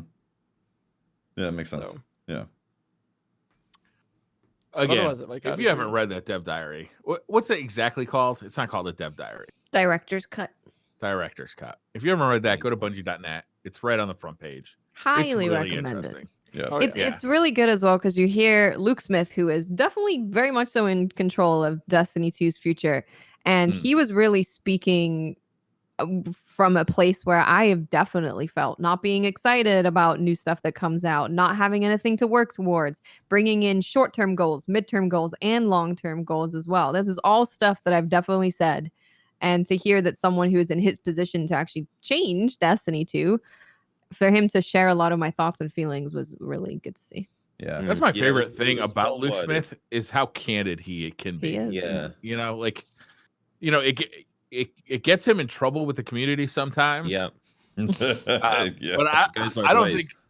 think I'll ever like cast a dispersion that way about it, because like, yeah, he might not have said exactly what I want to hear, but he's speaking from the heart. I feel like every time. Yeah. Yeah. And I like Sometimes that. he's too honest to a fault, which is, you know, if that's a criticism that you're too honest or he just says how it is. But, you know, sometimes companies want you to sugarcoat things and, you know, not be as honest as he can be sometimes. I mean, the one thing I remember seeing his post that really like struck with me was when he was talking about the Fatebringer and being like Forever 29 and like getting Ascendant shards, whereas everyone else gets or you see one friend get a Fatebringer. Like the way he was talking about it, it was really like, that's you can't make that up or, you know, have some PR person. That's definitely something any veteran Destiny player that was around during Vault of Glass would understand the feeling of how valuable a weapon like Fatebringer was. And I'm glad that he mentioned that, because that's exactly what I really, really want to see in Destiny 2. I want weapons to be valuable and them to be rare and them to be legendary. Like, oh, you've got this gun, and, you know, being excited for even a legendary weapon. Like those kind of chases, I think are very important. So I was glad he touched on things like that. Yeah. He did break my heart, though. How's that? Oh, yeah. I'm never going to get to talk to my girl Lakshmi again for Future War Cult. Yeah, I know. Future, you can still go visit her at the tower. There's say no hello. quest. There's no You like. can go hang out with her. You Just to can go talk say to hi. her. You can still say There's hello. no here's these Are they coins. physically, the vendors are there. You can't interact with them, or Yeah, you can't interact. They're just You can they're stand filthy around fair. and wait for I her to still have say something. tokens. yeah, same. I standing still have. there. A bunch I of do, and I tokens. can't put them in my vault. God damn it! I Yeah. think you can, but I keep them. think- Delete them now. They should do So- something. I feel like they should make it just almost vanity, like Destiny 1. Like, you don't have to have this in-depth faction rally. Just make it a thing where, you know, you're pledged to a faction, they're your sponsor, even if it's some extra loot that isn't that important. I mean, the faction rally loot, if you look at the faction rally weapons, you can see why they're not bringing it back. Those weapons are garbage in comparison to the things that we have now. Like, all of the weapons are just, they would have to do some sweeping changes. But, you know, even if it's not super in depth, I'd like to see just a light version of, you know, I'm pledged to Dead Orbit. Like, you're having that faction. It's a wars D1 between the thing, community and right? just Yeah, even, you know, it worked. the I vendor feel space like is it worked cool. well in Destiny 1, where you know you leveled up and you got some. You got cool to shit you from got to the- 100 and you got a ship. That was like Well, I coveted. think- I think their Cosmetic. reasoning behind it was that if things are getting too big and it's another thing that they have to keep updating and Sure. looking at every time they do an update, and that's starting to cause problems in the game. Well, I'm gonna be real. Like, they need to be updating more stuff in this game. And I'm sorry, but there's so much stuff being updated in the Eververse, and there's so little stuff being updated in the Tower that it frankly really disappoints me every time we get a new release. New like, season. Yeah, But I that's walk around the exactly why tower they're and there's removing these nothing types of fucking things, new. though. What's that? That's exactly why they're removing these types of things, though, and the reason why they said that they're looking more towards updating core stuff in Destiny than adding new stuff. That's fine, but in Destiny 1, I'd walk around the tower on a new DLC day, and like every vendor would have some new stock. In Destiny 2, the only vendor in the tower who's got new stock is the Eververse. And I know people are sick of hearing me talk about it, so I'm going to let it drop right now, but it is galling. That's a fair point. All I'm saying is that I missed the faction setup in D1. I don't know why they just don't bring that over into D2, and you can just pledge to Future War Cult, and then every activity gets you a little bit of pledge bonus towards. Shaders. Yeah, Just they- the shaders. Dead Well, Orbit shaders. we That's can't all we you can't need. on one side say we want everything to be updated with brand new things and say we also want to have like 17,000 vendors with stuff that we also want updating. So like they've kind of given the reason why they can't do that, and maybe they'll bring factions back into story content later, which I would be totally down for, like having a Future War Cult storyline where we learn more about what they did and why they did it. Well, okay, so Mhm. faction rally is what they had in the beginning. Those are dead. Those are never coming back. Right, What they had, and that's completely fine because those were awful. Everybody was running around lost sectors, just another boring XP It was grind. boring, yeah. It's like, so that obviously was a failure, but the whole concept of factions was awesome. Like people are still talking about Dead Orbit or Future War Cult or New Monarchy and all that. And like, I miss that aspect. New light players are going to come in and be like, "What are you talking about? Who's Future War Cult? Doesn't exist." True. Who's- That was who's that something guy? iconic in the game, I feel, and people identified with it. It gave people something to identify with. Yeah, It's the kinda little cool. rivalry. It was Yeah. good. Yep. I'm a new player to Destiny. I'm very emo, but I don't find anybody who I can identify with.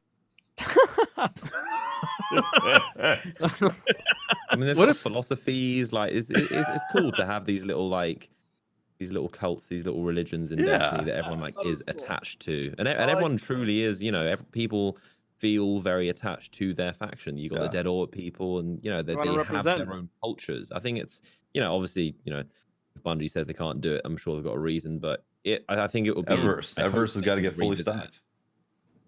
Well, they're I gotta adding. ask, though- It is worth noting that the faction rally weapons and armor will be added to the loot pool. Yeah, So I was gonna ask about that to confirm. So all the weapons are being added to the loot pool. not And all of this is them. a They said legend- No. not all. they said a Just select the good ones. Yeah, some select few. Select Dire few, Promise is interesting. confirmed to getting added. Yeah. Okay, and it's being added to the legendary engram loot pool. Correct. Yes. To confirm.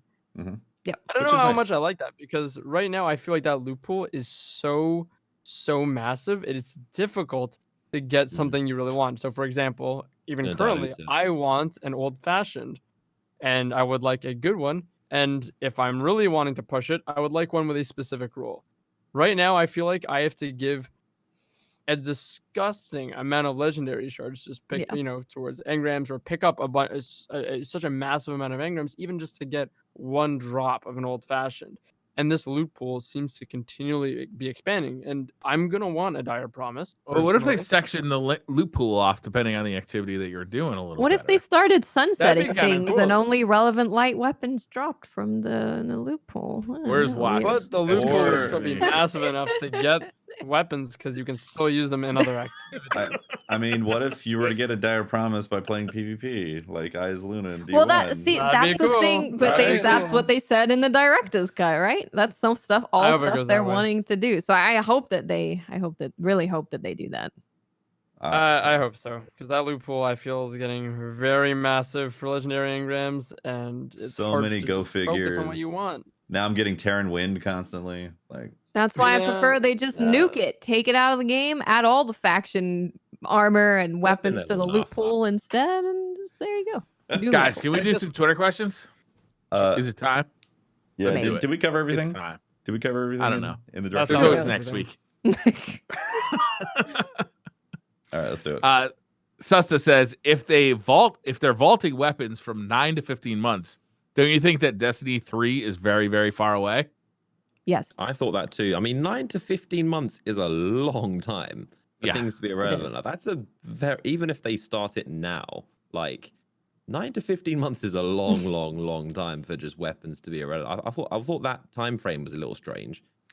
We may be in a Warframe situation here where they are just going to keep kind of tinkering with this game. Think of it like this. When Rise of Iron came out, they were sunsetting everything in 12 months. Yeah. True. Yeah.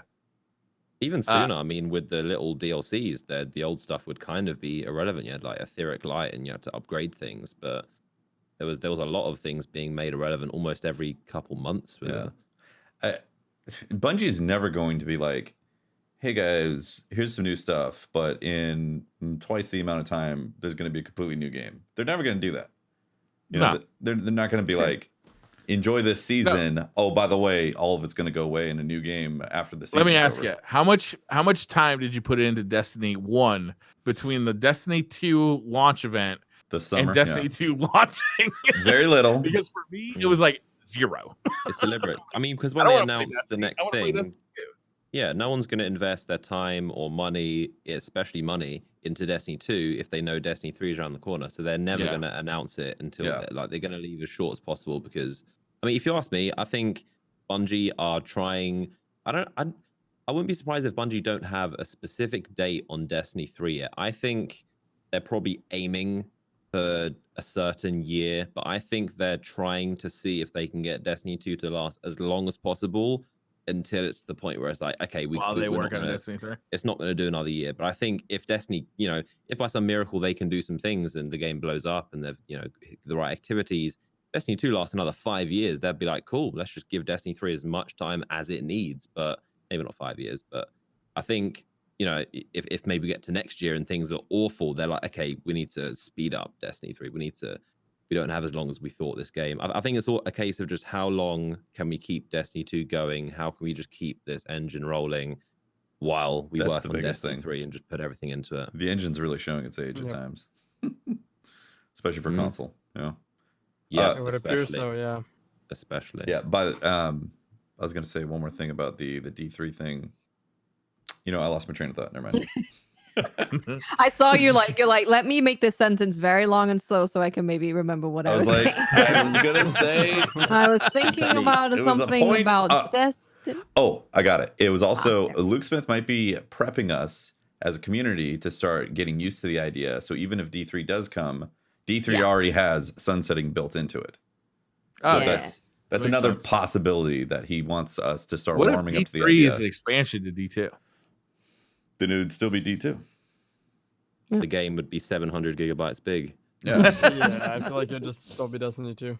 Get a bigger hard drive. 1 terabyte download. It's Destiny 2.5. Easy. And you got those Easy complaints. peasy. How big are the hard drives going to be on these new consoles? Because if they're 1 terabyte, we are fucked. Pretty sure it's 1 terabyte, right? That is not big enough, man. Yeah. That's not big enough. My main You can get a collection is couple- like 100 gigs. Like Red Dead 2, Modern Warfare, and Shadowkeep are all around between 150, 160, and 175 gigs. Like Those 3 games alone, that's half of a terrible. Yeah. Like, Yeah. you got to choose wisely here. Yeah. Shrockedile says, if light level advantage in Trials works like it has in Iron Banner. So, all right, Shrockedile, I'm going to cut you off here because I think Luke Smith kind of like, hey, we're doing something about That's it. old that one. news. Yeah. Yeah, They that have one. There was- any further. There was early Thursday questions and about now that? there's late Thursday. 2 completely different times, man. This was an early Thursday question. Yeah. Late Thursday, we don't. Yeah. They're disabling the artifact. C Freezes says, we had the leaked image of an Aldrin toy and the fact that he was going to become a vendor before Forsaken launched. Also, the shotgun he was holding. When do you think we'll be seeing that in game? Look, we saw leaked images of Destiny 1 stuff that came true in Destiny 2. So don't hold your breath. Maybe Destiny 5. Yeah. Who knows? Like, literally, don't Can't hold be your sure. breath. Because there's literally the cutscene of the Vex that came out in Forsaken was leaked while we were like in year like 1.5 of Destiny. I was thinking Or that Warcraft today, Coil. actually. Just today, funnily Yeah. enough, I was thinking about that Vex cutscene. I think what happened was that was meant for a Vex Void expansion that was in Destiny 1 that they just decided not to do. And Yeah. they probably, it was a really cool, obviously amazing cinematic. We saw it in fact, I'm pretty sure the last time I was on this podcast in 2017, that was a talking point. We were talking about that Vex cutscene because it was, we all see it was like, what is this cutscene to do with anything? Is this a DLC or is it something? And then they've of course made it. I remember Undying. sitting But I on think the it's just couch the with generic. my best friend playing Double Dragon on the NES talking about that cutscene. I think it's just the generic Vex birth cutscene, and it just Yeah. made sense for them to put it in Undying. I think they were probably sitting on it for a while and like, you know what, this is let's We put can in use this for season. this. Yeah, it fit. It's about Vex. Bit of context. See them being birthed and I stuff. mean, I mentioned Wardcliff Coil was another thing that was what, Dubious Volley? Yeah, Mhm, yeah. Destiny 1? Yep. that was in Mhm. Taken Saw that. King. The Yep. image was I Taken think King. everybody on this call is going to know that sometimes you create something with a specific purpose in mind, and then you get to like actually putting all the pieces of your project together, and you realize that piece doesn't fit where you thought it would, so you take it out, right? And even though it's a finished piece of this product, you end up just holding on to it, and maybe you use it later, maybe you don't. And I think that's what happened with that Vex cutscene, and I think that anything that you see that's leaked or possibly data mined could be like that too. Yeah. Yeah. Like just because you've seen it doesn't mean it's ever destined for the game, or it could be used later, much later. You never know. Yep. Until it's official. C Freezes says, we had the leaked image of an I just read that one. Eggplant Volcano I says, did just read that. with the next season's focus on Trials, do you think we are getting a new raid? No, Raid, no. But- No, I would not expect that. definitely not. Let me see Dungeon, if I maybe? can. That'd be kind of cool, but I Okay. wouldn't A hold my dungeon breath. would be nice. Let me see what they said specifically because I don't want to misquote. Okay, so all of this Trials of Osiris talk may have some of you wondering if there's going to be PvE content coming next season. Luke mentioned we have more info coming and a shared cool picture of next season's artifact. There will be plenty to do for players who prefer to take on minions of the darkness. So we don't know what's coming, but they have specifically said that there's going to be plenty to do for PvE players. So Well, isn't there the new difficulty as well for the ordeal, right? Yeah. There I is, heard yeah. that somewhere. Master Yeah, Nightfalls. that's exciting for me at least. I love the Master Nightfalls, and it's an endgame PvE activity. Yeah. Yeah. But But I'm sure there's gonna be more, which is good. So I'm assuming there's going to be another horde mode activity with a bunch of weapons that are associated with it that are the same. They continue the same type of thing. In fact, usually they leapfrog these activities. So something like Vex Offensive only reshifted and changed graphically with the rewards updated. That's what I'm assuming. If they have taken notes and decided to course correct and make the actual core activities more enticing to play, like he's been talking about, I would much rather have that. Like I would. skip I the want horde that mode. now. Skip the horde mode, make strikes, regular crucible, patrols, all that more interesting to actually go and do and gain rewards and things that you actually want to get over and over and over. I would much prefer that in a new strike. I think it's going to I'd be an agree. updated version of EP. Escalation Protocol, to be honest, because like we were saying about, instead of not just adding this new horde mode that's going to go away, there's already a horde mode in the game. It, you know, a lot of people might not like that, but I think, you know, if that's just speculation based, a few people have had that thought, just because Season of Dawn is kind of Curse of Osiris 2.0. I love Season Escalation of the Worthy. We've seen Osiris and Rasputin, you know, it's the Warmind themed That's actually a armor. really Like, good point. it kind of is going to be a Warmind 2.0, so it would make sense to have Trials and also an updated version of EP. But I'm not saying I hope that happens, because I'm not sure how much longevity something like an updated EP would have. But I think it's probably the most likely something similar. But That's interesting. Yeah, it's a horde mode. It's there. I mean, I just want the armor, to be honest. I would not say no to an updated version of that EP armor. That looks pretty good. James Carey says, what part of Trials shouldn't return? Of Osiris or 9? Because 9 is probably a lot more to bring up. Heavy ammo. Let's just get rid of it. I don't mind the mid-match heavy ammo round. I thought that was a fun addition to Trials of Osiris, and I pretty much enjoyed it throughout. Every match, most people waved it off though. If you were match. If you were serious, you'd wave off heavy. I was never serious about anything, so sometimes like everybody would wave it off except for me, and I'd be like, "Fuck you, I'm going to get heavy." Waving means nothing. I don't know if there's something that shouldn't return, but I'm hoping that I mean, I'm guessing it's going to be just like Elam, so it's going to function exactly the same. But one thing I was not fond of in Trials originally was like standoff situations where they're like lacked an incentive to move sometimes. Like sniping through like doors on Mars. Or scories. Yeah, like just those standoff scenarios, and like where there wasn't like much incentive to be like, yeah, you got to engage the other person. You know, I don't know. Actually, earlier in the show tonight, I was thinking about how this Trials is going to feel different with being round based and people getting like you're not going to have very many snipe off res opportunities because there's not going to be ammo boxes spawning around to go refill your sniper ammo. True, that's very interesting. So you're not going to have enough ammo to just sit there with your sniper. Yeah, to have those specific standoffs that you're talking about. I don't think those are going to happen as often. Unless, of course, you use something like Fighting Lion. That's a really good point. No, that's for sure. It definitely puts a lot more pressure on you to use those weapons very effectively. The lethal weapons that would allow you to do that. But I feel like we have to wait and see what happens to something like Revoker.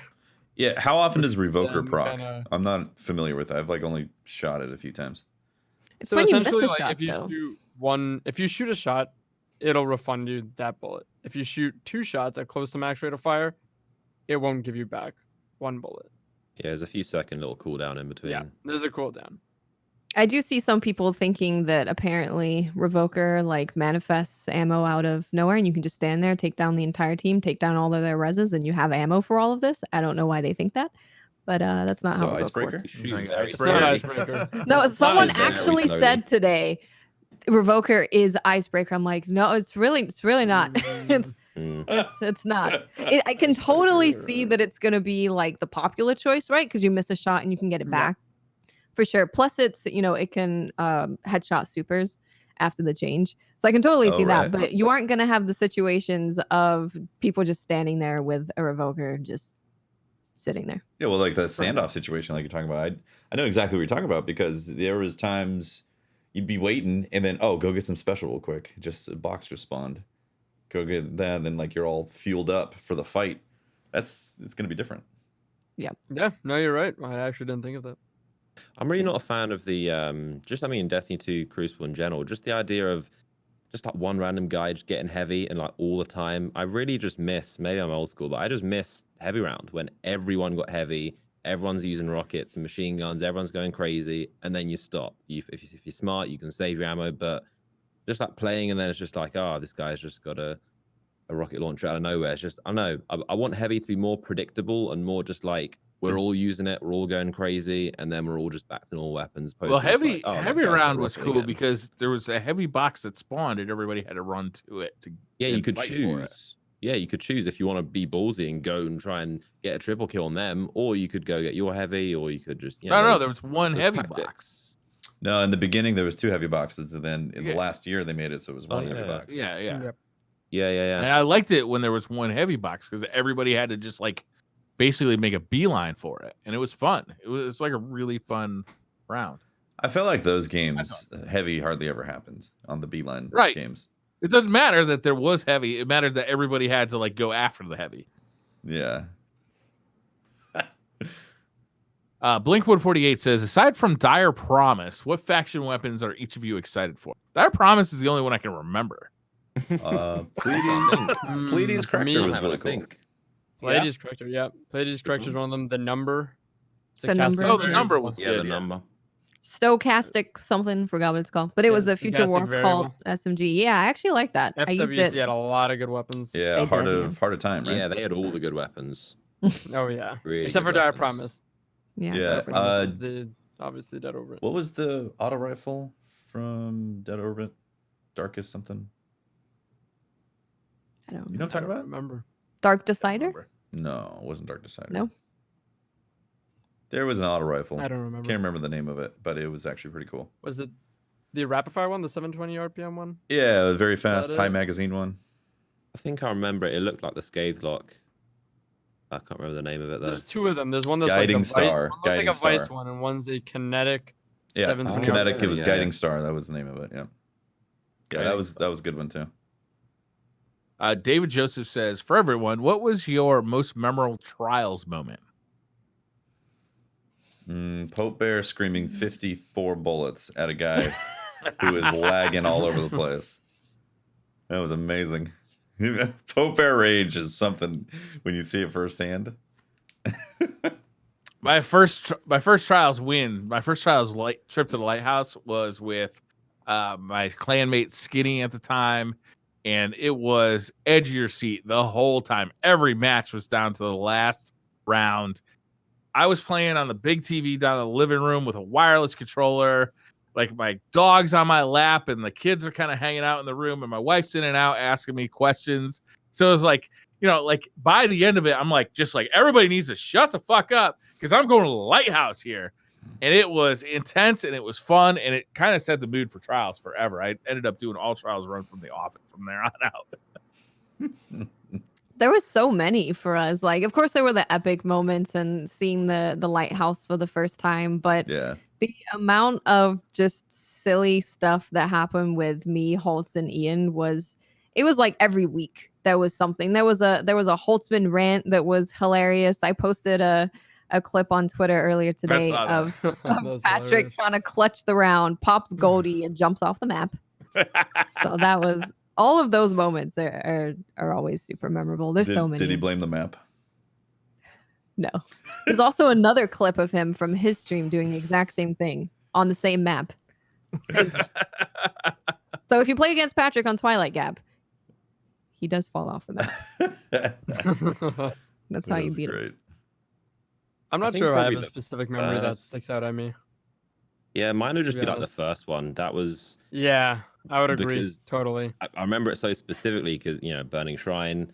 I remember hopping in with Oki and Bife, and nobody knew the lighthouse existed. Yeah. No. it Oh was yeah, not- that's right. They Yeah. knew there was something. Like all they said in the reveal stream was that 7 wins gets you the top loot, but they kept their surprise. Nobody knew that there was actually this entirely new social space, which is also a new thing. We only had the tower. I'm pretty sure it was it was just like such a hidden gem that they kept from everyone. And I remember because we hopped in right at launch and we got our 7 wins. We luckily just got all 7 were easy. So we got there straight away. Bife actually got disconnected on like game 5. So he had a loss and we didn't know what that meant. He had Typical a red Bife. thing. And then once we did our 7th, did I record it? I don't know. And then once we got our 7th win, me and Oki were like, You can record it. there was like, there's this lighthouse, there's a little node you can click on, and we clicked it. But then we still remember Vipe was just like, it's not there for me. I can't click it. I've got a red blotch on my card. What does that mean? Can I not go to the? Oh, because you got disconnected. We're gonna go and check out this lighthouse, see what it's about, and then we'll let you know what it is. And then we went in, checked it, and then he was in the call just listening to us. Me and Oki were just like, what? Again, nobody knew the lighthouse existed.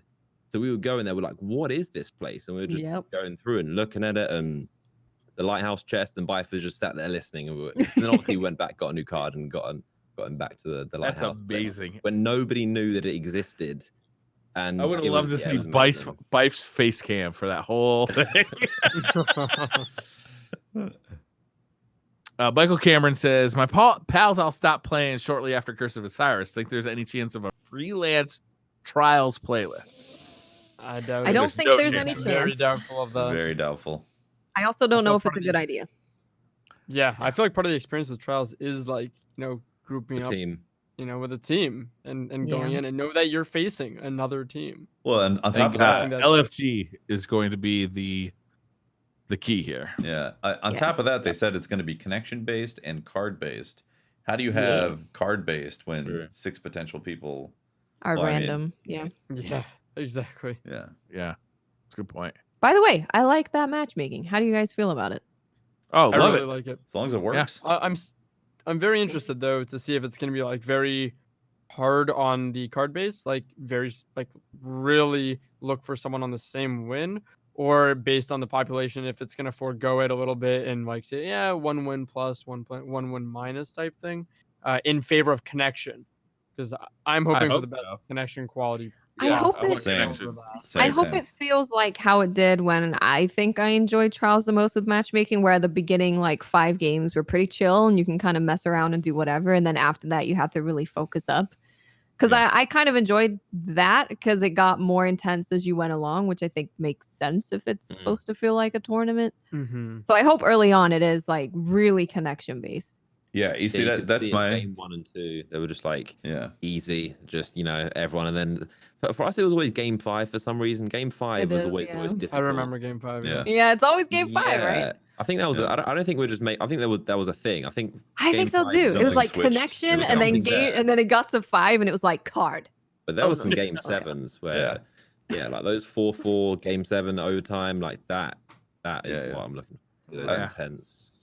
I'm really concerned though about the connection stuff, because they've said it's connection based in the past, and it's like on the fact that they can actually connect. Like, is that connection based? Like, what is the criteria here for connection based? To believe, like, matchmaking is so complicated, and I'm not saying they're lying, but whenever any developer says something, it's like, okay, but I don't really know what that means. I hope it's good, but I see SBMM or CBMM, and I'm just like, I hope it's good, but I don't really know how any of that stuff works, and you're not going to tell me, so let's just hope it's good. Well, it'll be like connection based, and then you'll be connecting with somebody in Portugal. It's like, huh? Yeah. Yeah. I think that a problem that kind of arises for this game in matchmaking sometimes is that, initially, like, Trials is going to come out, it's going to have a phenomenal population, I'm sure. And then over time, it's like when it's lost a little bit of its luster, population might naturally go down a bit. And then you have those same systems in place. So you might have a lower population with this, kind of a potentially, not that it is, but potentially at times, as we've seen in the past, aggressive matchmaking system. Again, not saying it's going to be like that, but I hope that there is a leniency. I want to believe there will be. But I hope there is a leniency so that when the population kind of becomes a little bit more regular, it's not going to be detrimental to connection. Yeah, same. Hopefully. Gloaty, another artifact power level question. We hear you. We kind of got answered. Zachary Richards says, you're about to play your first match Trials of Osiris. You see Dr. Lupo, Lumi, and Bandwipe are on the same team against you, theoretically. What DCP guests are you taking to try and win this fight? All right, so any guests we've ever had on DCP. Yeah, I'm taking Juicy. Present guests included. I'm just going to take their team.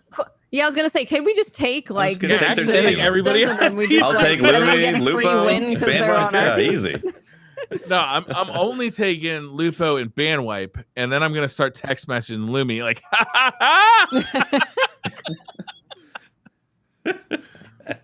I think that's the DCP way. That is the DCP way. You're right. That's true. Jocelyn Porden says, "Do you think consoles will ever play Destiny at 60 FPS or higher?" Lord hope so. The current ones? I think that depends No. on the consoles. The new ones. The next gen. I think he's Yeah, assuming right, I the think next that's the gen. hardware. Yeah. Yeah, I mean, one would. I don't think you can have, you know, a PS5, Xbox, not be 60 FPS. Like 30 FPS, you just can't. Like in 2020, I don't think you could really get away with that. Really, I mean, If you look at Destiny on PC and on console, the only way to go is higher FPS. Like the visuals are already there. The visual fidelity is already there on console. They clearly, you know, like this is the target we want to hit, and it's visuals. So now, like with more power, like there's no place to go with visuals unless they want to start adding visuals to Destiny 2, which I don't think they're going to do. So FPS is the clear answer. Yeah. Mm-hmm. I'm going to be shocked if they don't raise that FPS. Yeah, I was gonna say I should hope so. I should let's hope so. yeah, it's 2020. Or We higher, can't though, I do think it. it's doubtful. I think 60 FPS. Yeah, Yeah. 60. 60 is likely because also you have to factor in field of view. Although, Mhm. 12 teraflops, I mean, that's juicy. Right? Lot Chris of Meyer flops. says, if you were elected to be president of the video game industry, what would be your first decision? Turn off Twitter. Twitter is Can you officially off. imagine? Can you imagine every game? Like, can you imagine how many angry tweets you'd get? No thanks. Everyone who plays a video game is officially banned from Twitter. No, The none of it. No president more. of all gaming? Are you kidding Yeah. me? That is a title I do not want. That. I Why don't you would. just call it lightning rod? I know what I would do first. I would make mandatory cross-save, cross-play mandates for all games that are on multiple platforms. Like you have to. All right. It's good for all games. Yeah, I agree. And then I quit while I'm ahead. That'll be your only act. And I'll you'll be be like- known as a legend. Feel like I'm done. I don't want to screw anything Your up and then get a bunch legacy of will be hate. that you did that. Best president ever. Yeah, that's a tough question. Like, I want to say something like, you know what? It's okay to charge more than $60 for your game. Like, it's okay. We were charging $60 in the 80s. Like, it's okay to charge more than that. But fuck your microtransactions, because those You suck. can just ban microtransactions. Say you're welcome to raise the price of your. I think if I did that, like half the developers in the industry would just go out of business. But then I guess you'd have to make it a mandatory price of X amount of dollars that is higher than 60. Yeah, but like there's some indie games that you don't want to say like this, you know, the messenger has to be like $90. Like nobody's gonna spend $90 on the messenger. You know, it's tough. Anyhow, JC Hauser says, Couch Gamer here. I'm thinking about replacing my Xbox this winter and switching to a PC instead. What should I look for if I plan to use a PC as a couch gaming / entertainment rig? This is actually, we talked about this on Monday on our other podcast, the one I'm having trouble naming right now. If anybody, SideQuest. Prior forgot the name of SideQuest. Just a little plug for SideQuest. We actually talked about this very subject. To be honest with you, I don't think couch gaming on a PC is very good. Like, it's not a great experience. It's fiddly. It's not as good as a console experience on a couch. Yeah. And with the new generation of consoles coming out, like, I don't know, it'd be my first choice to build a PC for my living room. Like, if you're gonna use it for other things like streaming media and like as a media server, but like having like a wireless keyboard and mouse on my couch, I'm definitely not doing. I hate that. So then you're using a controller, but you got to still have a keyboard and mouse because you got to boot up the PC and like, you know, the PC is gonna fuck up. So even if you have an auto boot to Steam, it's still gonna fuck up eventually, and you're gonna need that wireless Something's gonna keyboard and break. mouse. You know, it's like Windows will It's eventually not have to awesome. update. yeah. To get the couch, get yourself an ergonomic chair. Final Did you guys cutscene. hear that Logitech is teaming up with Herman Miller for Yeah. chairs? I did not hear about that. Isn't that awesome? Yeah. That sounds pretty cool. Color me Yeah. interested. I'm loving that. I'm hoping they could bring a more healthy chair to gamers. Yes. Yeah. Much needed. So on the other question though, are you saying that you like that a PC doing the same thing as a console for like a couch gaming experience is just not as good simply because you'll have to deal with PC? I'm specifically Problem? saying that anybody who uses a controller on a PC is absolutely not worth trusting. I see what you did there. Just letting know you go with that. See what you did I was there. like, where is he taking this? The inconvenience factor is what you're talking about. It's like No. I'm Got it. specifically talking about using Windows in your living room is not a great experience. Well, did he say living? He just said. I think you have to know more about his setup. But I mean, Is I his assume couch in it's his living room? but That's a good couch question. gamer, right? Like, Does he have like Yeah. a sit-stand desk right in front of his how couch? far is he from the screen? That's How big is the baller. screen? These are important questions. True. We're gonna need So, some follow-up, JC. I'm assuming that it's a regular living room experience that he is going to hook up a I'm controller assuming with. And yeah, I agree. I think having a PC, I used to do that, and it was kind of a pain in the ass from time to time, having to have your wireless keyboard. I mean, I played Diablo 3 that way with a wireless keyboard and mouse on my lap while I was sitting on the couch with my 60-inch TV when it first came out, hooked up, and it was interesting. You know, it wasn't bad. It was definitely bad for my back because I was slouching all the time in like this position. But consoles are very convenient for the living room setup, just straight up.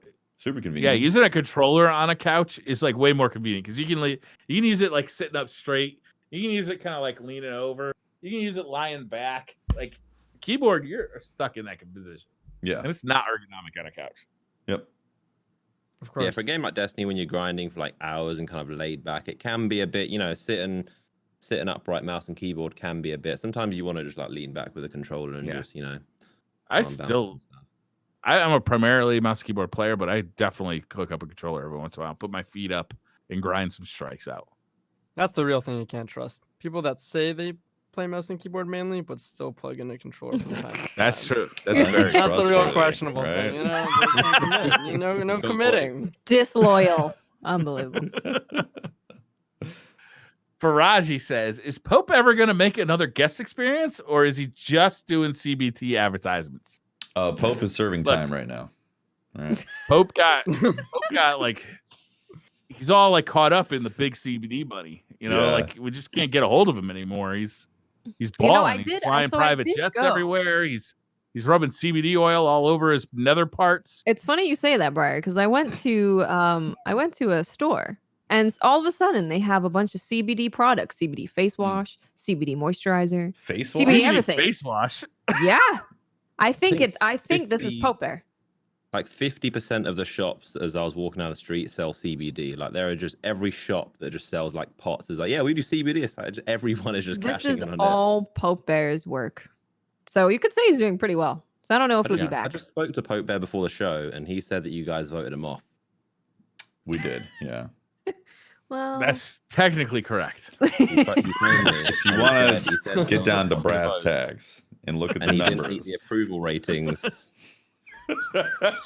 True, I did say his approval ratings were lower than an electronic art.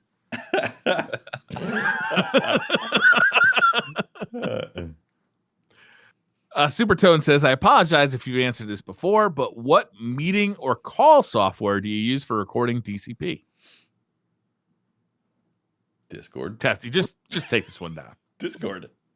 Discord we use for the call software. Yeah. And for recording.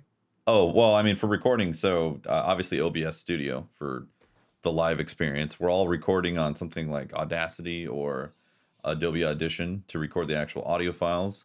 Then the audio files get synced up with the video file in Adobe Premiere. There's a synchronize option that automatically takes all the audio and synchronizes. Then there's some little space magic that gets dusted on there, and then it gets exported, and then boom, you got yourself a podcast. I think everything we use is free except for Adobe Audition, right? Yeah. Audacity And works, Premiere. the free version. Yeah, Premiere Yeah. also is part of that package of But Adobe. we've been very happy with Discord video since we switched away from Skype. It's been pretty good. There's a few times it gets glitchy. That sometimes the servers have to be switched from West Coast to East Coast and crap like that. Yeah.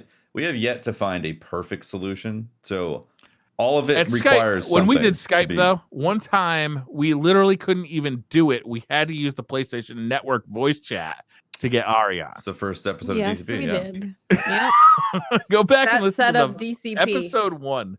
We did that episode over PlayStation voice chat. Yeah. Remember one of the raids of Destiny 2? I can't remember which one, but Discord crashed. Oh, And I remember. remember that. everyone- This was Discord crashed. I remember going to Skype, and I Black think Armory. Skype crashed as well. And then Black Armory. yeah, What was Black it Armory, called? yeah, I think it was. And then I remember, I can't remember why, but we ended up being on PlayStation voice chat. I just remember across the board, Discord just like went down, and everyone had to like move. That's funny. Was that the one that they were also DDoSing Goth and Bromance team? Yeah, I think that was around the same Scared of time. the Yeah. past. There was like Discord was going down and all that. Like I said, there is no perfect solution when it comes to video calling and podcasting, all that. There is always something that you have to massage or work into the setup somehow. But of course, we're not paying for a video service. There are paid services that we haven't gone down. Yeah, we have tried the pay services though for testing purposes to see if they were any better, and we did not find that one was any better. Yeah. Because we are willing to pay for a better service. Magic says, we often hear about how one DCP member or another often carry the team when playing a PvP game or a raid or other D2 event. What other games are specific DCP members liable to carry a DCP team in? Example, Briar carrying the DCP team in a beer pong game. Let me tell Yeah. you, Tefty will carry us an ultimate chicken horse. I did That's have some true. skills. He did. He went Yeah. undefeated, I believe. No, I got defeated at least once on that. I don't think so. It I was think pretty. you- It was pretty amazing though. If I think you need went to beat undefeated. someone in ultimate chicken horse, I'm gonna call Tefty. Yeah. What is Ultimate Chicken Horse? It's like a platformer game that you play. You know how you can play Mario with like all your friends on the same screen? Right. It's like that, but mean. Like you're trying to hurt your friends. I was the best So at it. you're trying to get from one And- side to the other, and you have to get you get different items that you can put, and some of these items can prevent your teammates from getting somewhere. Some can help them. So you're trying to help yourself get across the other side, but also mess up your team. It's Yeah. a good bit of fun. Yeah, it was a fun game. I I was had to very ask, the name was there. I was very maniacal in certain instances. You can basically block somebody from being able to go any distance with Yeah. certain setups. So if you're thinking about that and how the level's set up, you can be really mean. Yeah, it was a good time. That game was super fun. Any other answers for this? Briar in having a really great barbecue because his body is tasty. Damn, Watts.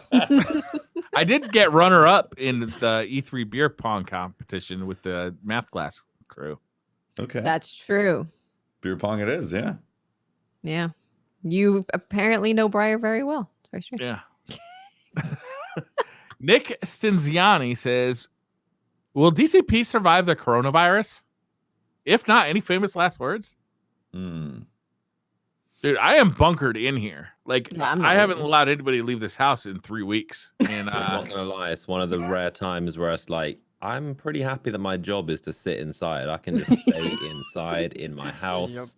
I don't Yep. have to go places. Like that's just extremely lucky that being a hermit is kind of needed right now. Just to people to not stay only will we inside. not allow Corona in here, but we'll not allow any Mexican beers whatsoever. Not even Dos Equis. No Modelo?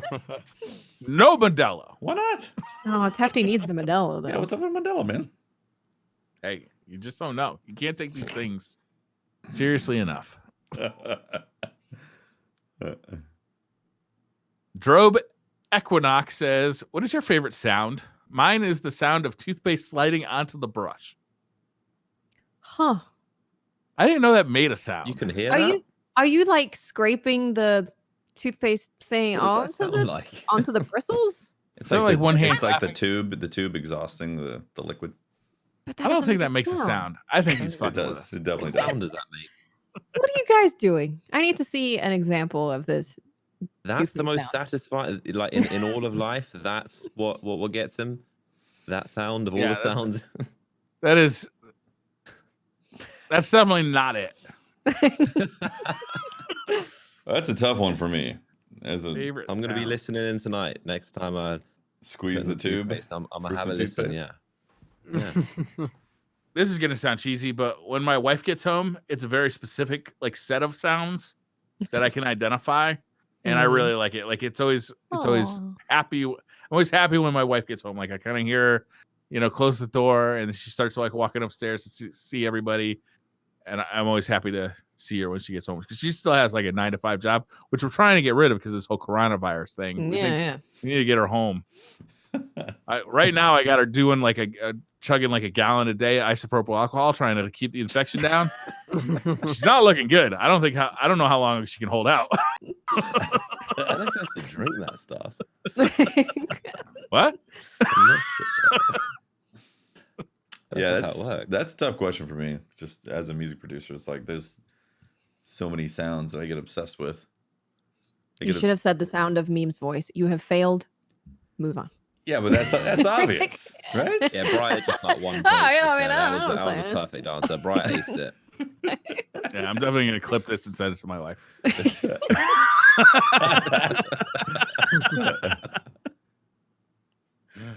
Sam says, "What is the best type of Easter chocolate treat?" Why does it gotta be chocolate? Why can't it just be an Easter treat, Sam? Why does it gotta be chocolate? I feel like it's usually chocolate though. Yeah, Isn't it disappointing is though if you get a usually big chocolate bunny chocolate. and it's not solid chocolate?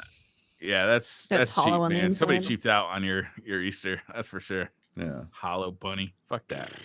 Yeah, you need the ones that are just like a brick of chocolate. They're just like Yeah. solid. Solid. Yeah. When I was a Solid kid, chocolate. Cadbury cream eggs were like superior to all other candy, but that's not the same anymore. I think they got bought by like another company and they changed the formula of the cream inside the Oh. cream egg. Devastating. The cream egg was dope. Mhm. Somebody should do a I like documentary. mini eggs. Mini eggs are amazing. Yeah, those are pretty good.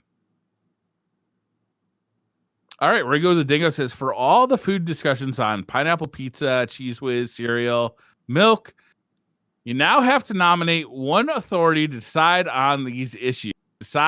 Decisions cannot be appealed against. Who do you nominate? We have to decide a president of all our food discussions. Somebody who's the final authority. Definitely These are the not best Briar, foods because then then. he'll say we can't barbecue him. It's definitely not Briar. True, I will say that. You cannot eat me. I'm gonna go with Pope Bear because he's gonna be No, God, no. he's Oh, gonna, he's Taco gonna Bell. be no, he's against Taco Bell. He is. I have witnessed him eating Taco Bell. I have witnessed him eating a Taco Bell in the most obscene way to prove a point that it was disgusting. Oh god, the To me, picture of it him proves the rubbing in point his that it was beard. delicious. Jesus. Oh, That was rough. Does that Pope was- like pineapple pizza? I Pope think he does does like yeah. pineapple pizza. Yeah, he I does. can't vote for that then. I don't know about Oh, that. definitely not That's Drewski. not my vote. Definitely Wow. Well, Drewski's off the list. not. That's okay. Pineapple pizza is not correct. yes. Incorrect. It's delicious. It's not the play. It's I'd delicious. go Tefty, but his That's whole gluten taboo. thing really like interferes with recommendations. It doesn't mean I'm I gonna think make in- you gluten free. Come on now. Holtzman is definitely off the list, so I think by default we gotta go with Watts. Yeah. Is Watts gonna I make mean- everything vegan though? Maybe. All right, I am Okay with rebelling against this entire discussion. Whoever we elect as president, Pope I is plan sounding on pretty good, huh? overthrowing- No, Pope is horrific. Pope's horrible and I hate him. He Right, puts jeez. he puts his cookies into the milk and lets them just drop down to the bottom until they become just a mushy mess. And then he drinks it. I'm not saying Yeah. he's perfect. Come on now. With all of our President faults. to be doing that. Ringo the Dingo, you're gonna have to give us a week or two to figure this out. Ask this question in 2 weeks after we put some thought into it. This is too much for one podcast. Wayne says, "You're on death row. It's time for your last meal. All options are available. What is your ultimate meal of choice, and what do you wash it down with before you walk the mile? Barbecue Briar. What But the fuck? definitely some That's garlic probably why bread. you're at death row, to be honest with you. Well, it's very nice of them to allow me to eat the meal that I was in the middle Finish of the preparing. job. They're going all the way, you know? Yeah, thank God. Can I finish what I got arrested for? Yes, I mean, I'm going to go with some pineapple pizza. That sounds delicious. that is. It a does good- sound that's delicious. a good idea. Pineapple pizza is Disappointing. great. I'm disappointed. I actually just I'm gonna ask recently, for a I cake just, with a big fucking nail file and a gun in it. I just recently had pineapple pizza and I had some sriracha. It's one of those build a pizza places. Yeah. Sriracha and pineapple pizza. That sounds delicious. It was amazing. I was like, Yeah. throw some sriracha Sounds on there. sweet. It's like, and then pineapple. Yeah, it was great. Now All we're right. cooking I don't with think pineapple. pineapple's the problem. It's bad pineapple pizza. You know, it's just Yes. a poorly made one that's just like Yep. a bit of like mushy. Like it has to be any well-made pizza with the good combos. You can make it work. Yeah. A bad pineapple pizza is always gonna be bad. I agree. Exactly. I Finally, gotta the say, voice guys, of I'm reason. very strict on this. I do not believe pineapple belongs on pizza. You wouldn't eat I'm it. just if- against it. It's if- okay It's to the be hell wrong. I die It's on. fine. Everyone has their limits. Dreadnought says, if Ben & Jerry's came out with an ice cream flavor named after DCP or any of its hosts, what flavor would it be? Briar, obviously. Briar's bombastic barbecue. Bombastic. Sounds like a gross ass fucking ice cream. Oh, man. Nick says, oh shit, we're getting a lot. Nick says, what's the greatest pizza? Besides pepperoni and black olives, are you getting with the mozzarella sticks or the garlic knots? Like, I got a question about this. Okay. Do you guys get garlic knots or mozzarella sticks with your pizza? I get anything if I'm looking at options, I get anything that says it's got a lot of garlic on it. So whatever says it's got a lot of garlic, I get that as the side thing. Garlic knots would probably go that way, but aren't you already getting a bunch of bread with pizza? Like, I'm not looking for You more go bread. all in, Briar. But You I go feel like all all in. like you're either getting Yeah. cheese or you're getting bread in addition to You're cheese getting and all of bread. it. Right, All, exactly. Everything. No. We I'm just more go all likely to in. go like chicken wings or something. Like, I'm already getting pizza. Yeah, I'd go with the chicken wings. I agree. You want to just Yeah, double I'd up say on the wings. bread and more cheese. You want to Oh, yeah, yeah. variety in there. All of it. More. So, as someone who's gluten free, this is always a tough one, and always excludes me. This is why you because can't be president of our food choices. that's fair. That's fine. But like, there's never gluten free breadsticks in addition to your pizza showing up. So I'm like, No, whatever. weirdly, there isn't. There is here. So Yeah. if you want it, Is it good? I've never tried it. See, that's the other question. It might not be great. Some places are Right, good. yeah, can you answer that Other question places without are a ever brick. having partaken? Yep. The greatest pizza, though, my favorite is sausage and Greek black olives, like those big, black, salty ones. You know what I'm talking about? Those big Greek olives. I love those. Yeah. Yes. Yes. I like Sonic pepperoncinis. NG23. Pepperoncinis are delicious. Okay, on the sriracha pizza, I literally put pepperoncinis also with the pineapple. That Hell sounds yeah. delicious. Yeah, it Taking was everything. delicious. That sounds like something I am about. I think you can be like secretary to the president. Sonic NG23 says, taking it back to the strange foods conversation from last week. Am I the only weirdo who likes bananas with ketchup? Yes, that's disgusting. Yes. Yes, you are that weirdo, Yes, Sonic. you're the Yeah, only- you're the Yeah. reason we have to have a Ketchup. president in charge. You should see a doctor. I will say, I would Yikes. rather eat the bananas with ketchup as opposed to the cheese whiz with waffles. Yeah. Oh. Actually, I don't know. I don't know. Oof. I think I'd actually go with gluten-free waffles with cheese whiz instead of. You're never gonna find a bigger ketchup fan than me, but putting them on bananas it's too far, Sonic. You went too far. It's a little too far. Yeah, But- so that's a no from me. Yeah, it's disgusting. That's a no. Ketchup. I'm I've sorry never to say even had that. that. It's just gross. No. Dreadnought says, do straws have 1 or 2 holes?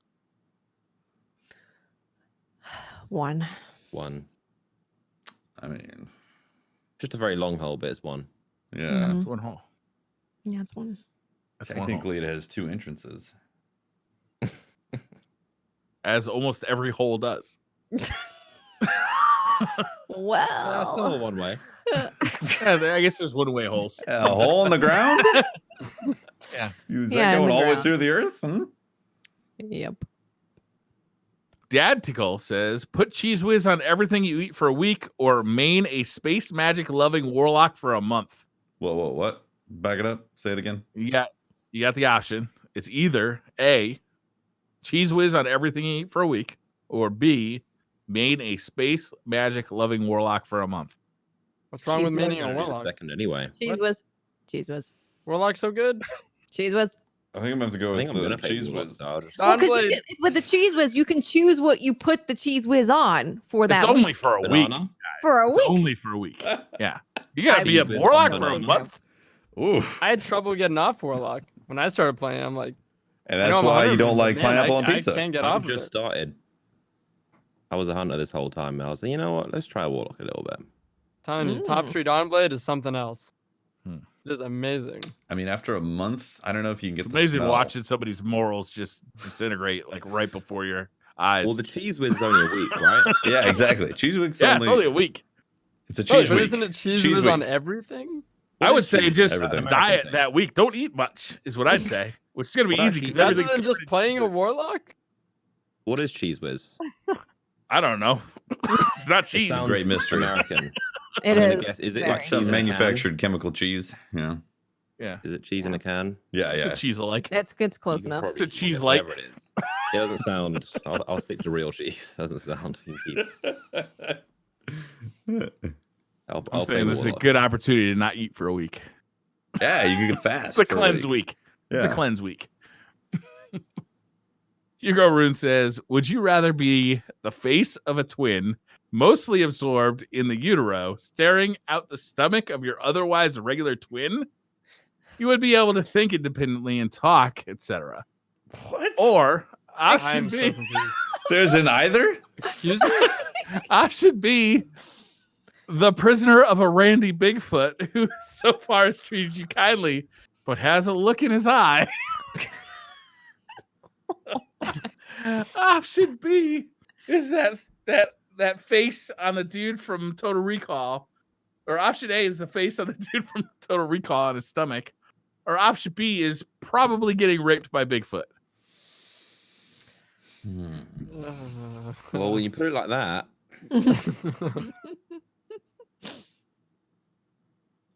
But it'd I'm been gonna nice make to me Bigfoot so a far. happy Bigfoot. I'm gonna be a power bottom.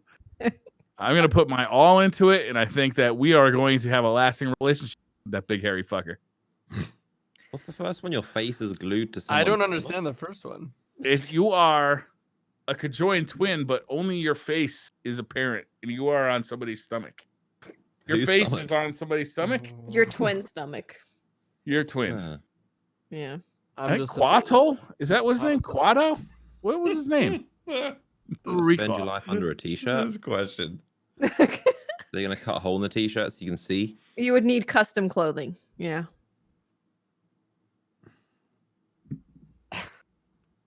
Yeah, that's blowing my mind. That's just- it's really very blowing my unresponsive. mind. I'm kind of I- speechless. Yeah, I don't.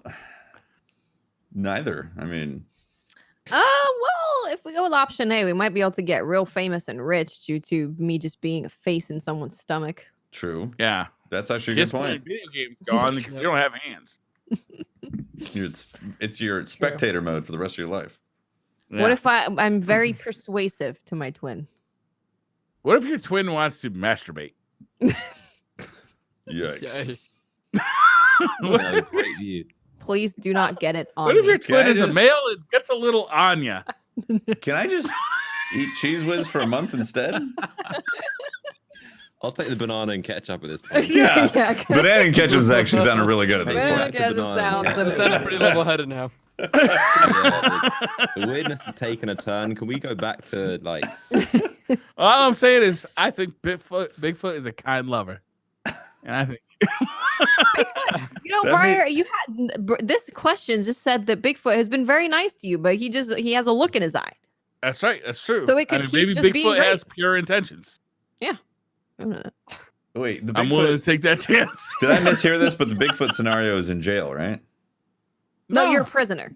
But You're they've a been very prisoner nice. of Bigfoot. You're But probably in a Bigfoot's cave. been very, very nice. Being a prisoner He's doesn't been very make kind. sense, I'm gonna go with prisoner of Bigfoot because I'm gonna concoct a plan to get out safely and say "Hasta la vista, there, Bigfoot." Okay. Mhm. I think I'll be able to befriend him. I think I can. Yeah, I think so. I can manage Strike an that. alliance. We'll be friends. I feel like Yeah. that's the best chance. I don't want to be in It's the spectator best mode. chance. Yeah. Yeah, I don't want to be. It's the only someone's chance, stomach. really. Last question of the night.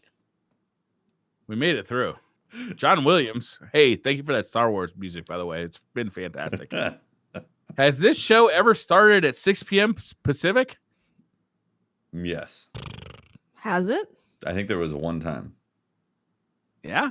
Yeah, I think we Was had someone from Bungie on, so we were actually on time. That does make sense. Yeah. Yeah, that makes sense. Uh huh. All right. That's We it. were That was all punctual the that questions. one time. That was it. So that's the show. That's We it. did it? We got all the questions? Nailed it. All of them. Every single one.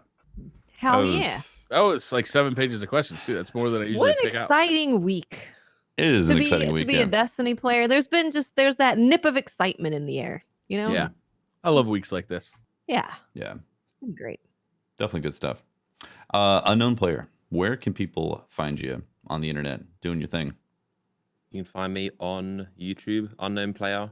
New video should be uploaded tomorrow or the day after. I'm waiting for it to be approved, but it is done. So videos are on the way. Trials, gonna be playing that. Probably make some videos as well. Yeah, I'm really looking forward to Worthy. I've been getting a lot into Season of Dawn recently, but I'm ready for Season of Worthy, especially Trials. It was Nice. a huge part of my channel. I played it every weekend for like a year and a half straight. So I hope I can return to that and it's as fun and hop in with some friends and make some fun videos. So I'm looking forward to it. And yeah, thanks for having me on. That's awesome. Yeah, I'm looking forward to it as Absolutely. well. Yeah. Drewski, where can people find you, man? On YouTube, it's youtube.com/Drewski's channel. On Twitch, twitch.tv/Drewskis, minus the channel part. And then on Twitter, Drewski's channel. Nice. Briar? I'm Briar Rabbit. You can find me patiently waiting for my mister to show up. He was very late, and I'm starting to get concerned. I am Miss 5000 Watts. You can find me on Twitter, Twitch, and YouTube. Just look for Miss 5000 Watts.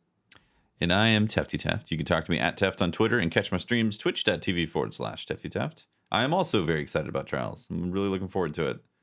Looking forward to where Destiny's going to go with hopefully a healthy PvP system to be, TBD on whether or not ultimately ends that way. But I really hope it does go in that direction. Thank you very much for watching tonight, guys. Or if you're listening on the podcast or watching on YouTube or wherever you get to check out the podcast, we really appreciate all the support across the board, whether it's on Twitch or Patreon or just listening on Spotify. Always appreciate it, guys. So we'll see you next week for another show. And thank you very much. Thanks for everyone. watching. Bye, guys. Bye. See you later. Good night. Happy birthday, Fran. That's right. It was Fran's birthday. Happy birthday.